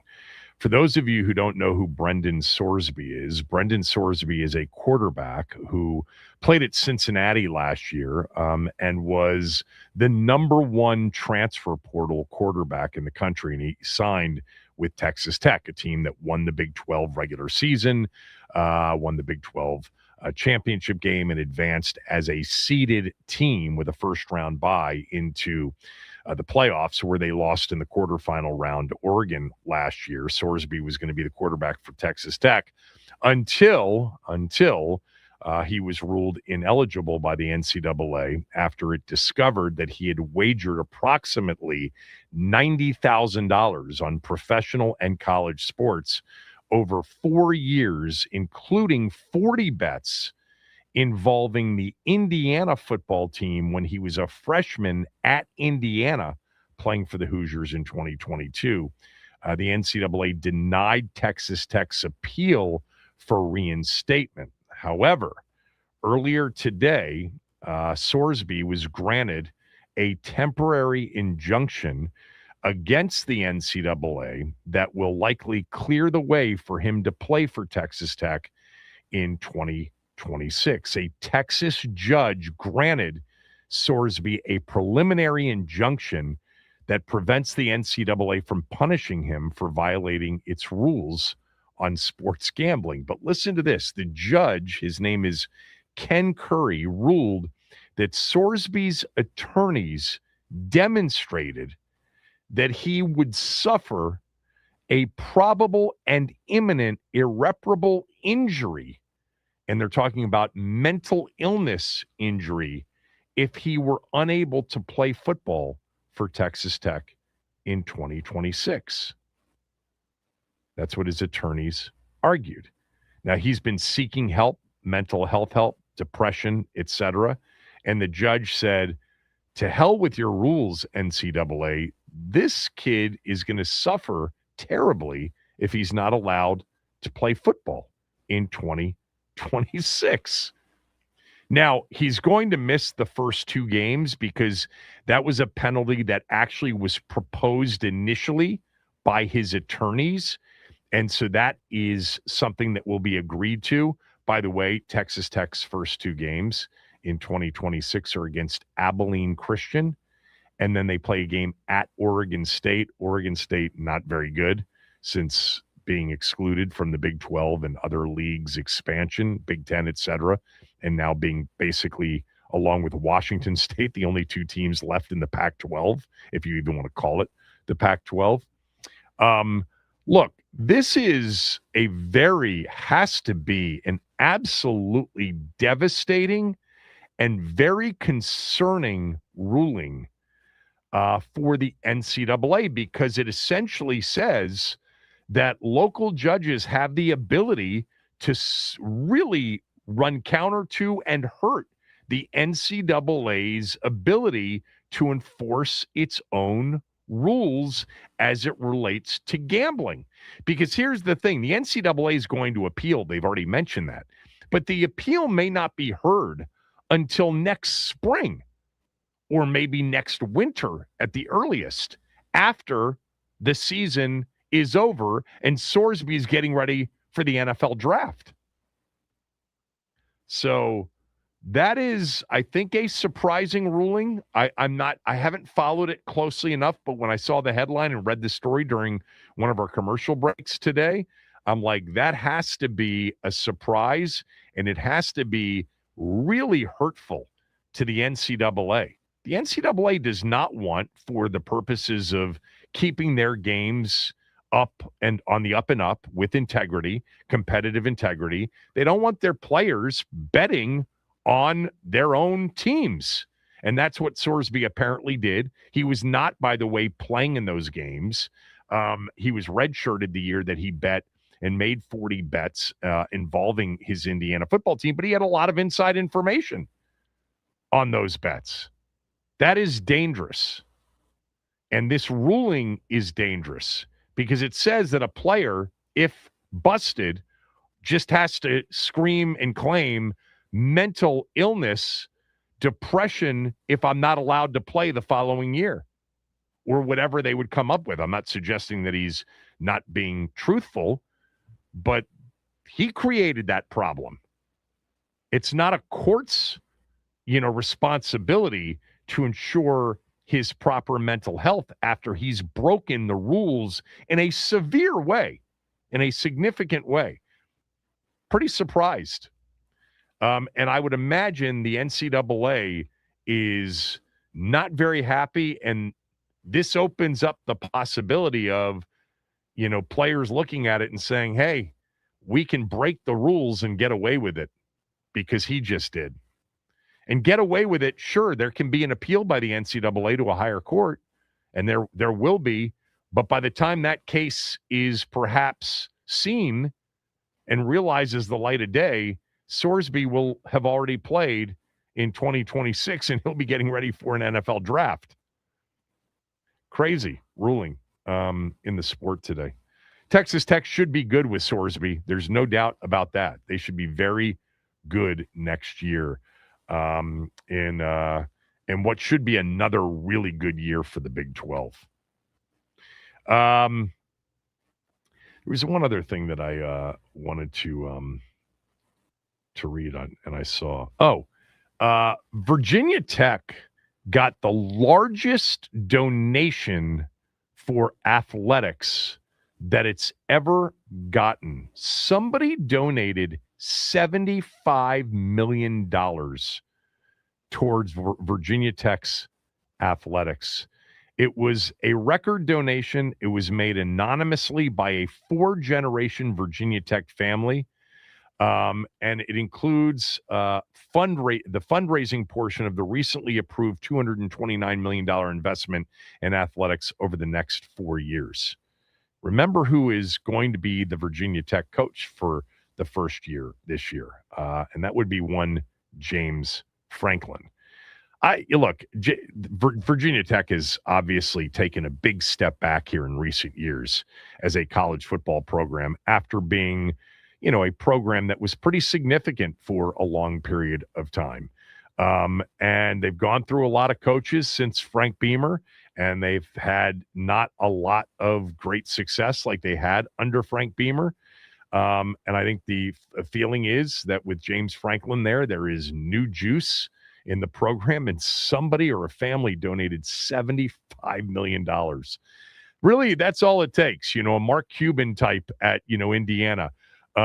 Somebody to say, it's really important to me, and I'm worth billions, and I am going to make sure that we don't suffer, and we're nowhere near anywhere but the top of being able to afford players. By the way, the Hokies play at Maryland week 3 of the college football season. It's part of was going to be a 4-year deal between the Hokies and the Terps in football, but apparently Virginia Tech, I think, backed out of the final 2 years. So I think it's the next 2 years at Maryland this year and in Blacksburg, I think, in 2027. Big donation to Virginia Tech. All right. I'm sure we'll have more time in the coming days and weeks to discuss ad nauseum because that's where it's driving many of us, the Brandon Ayuk situation. Yeah, it would be better if the 49ers just cut him now. But again, I wouldn't want my team to do that based on what I know. All right, Chris is next.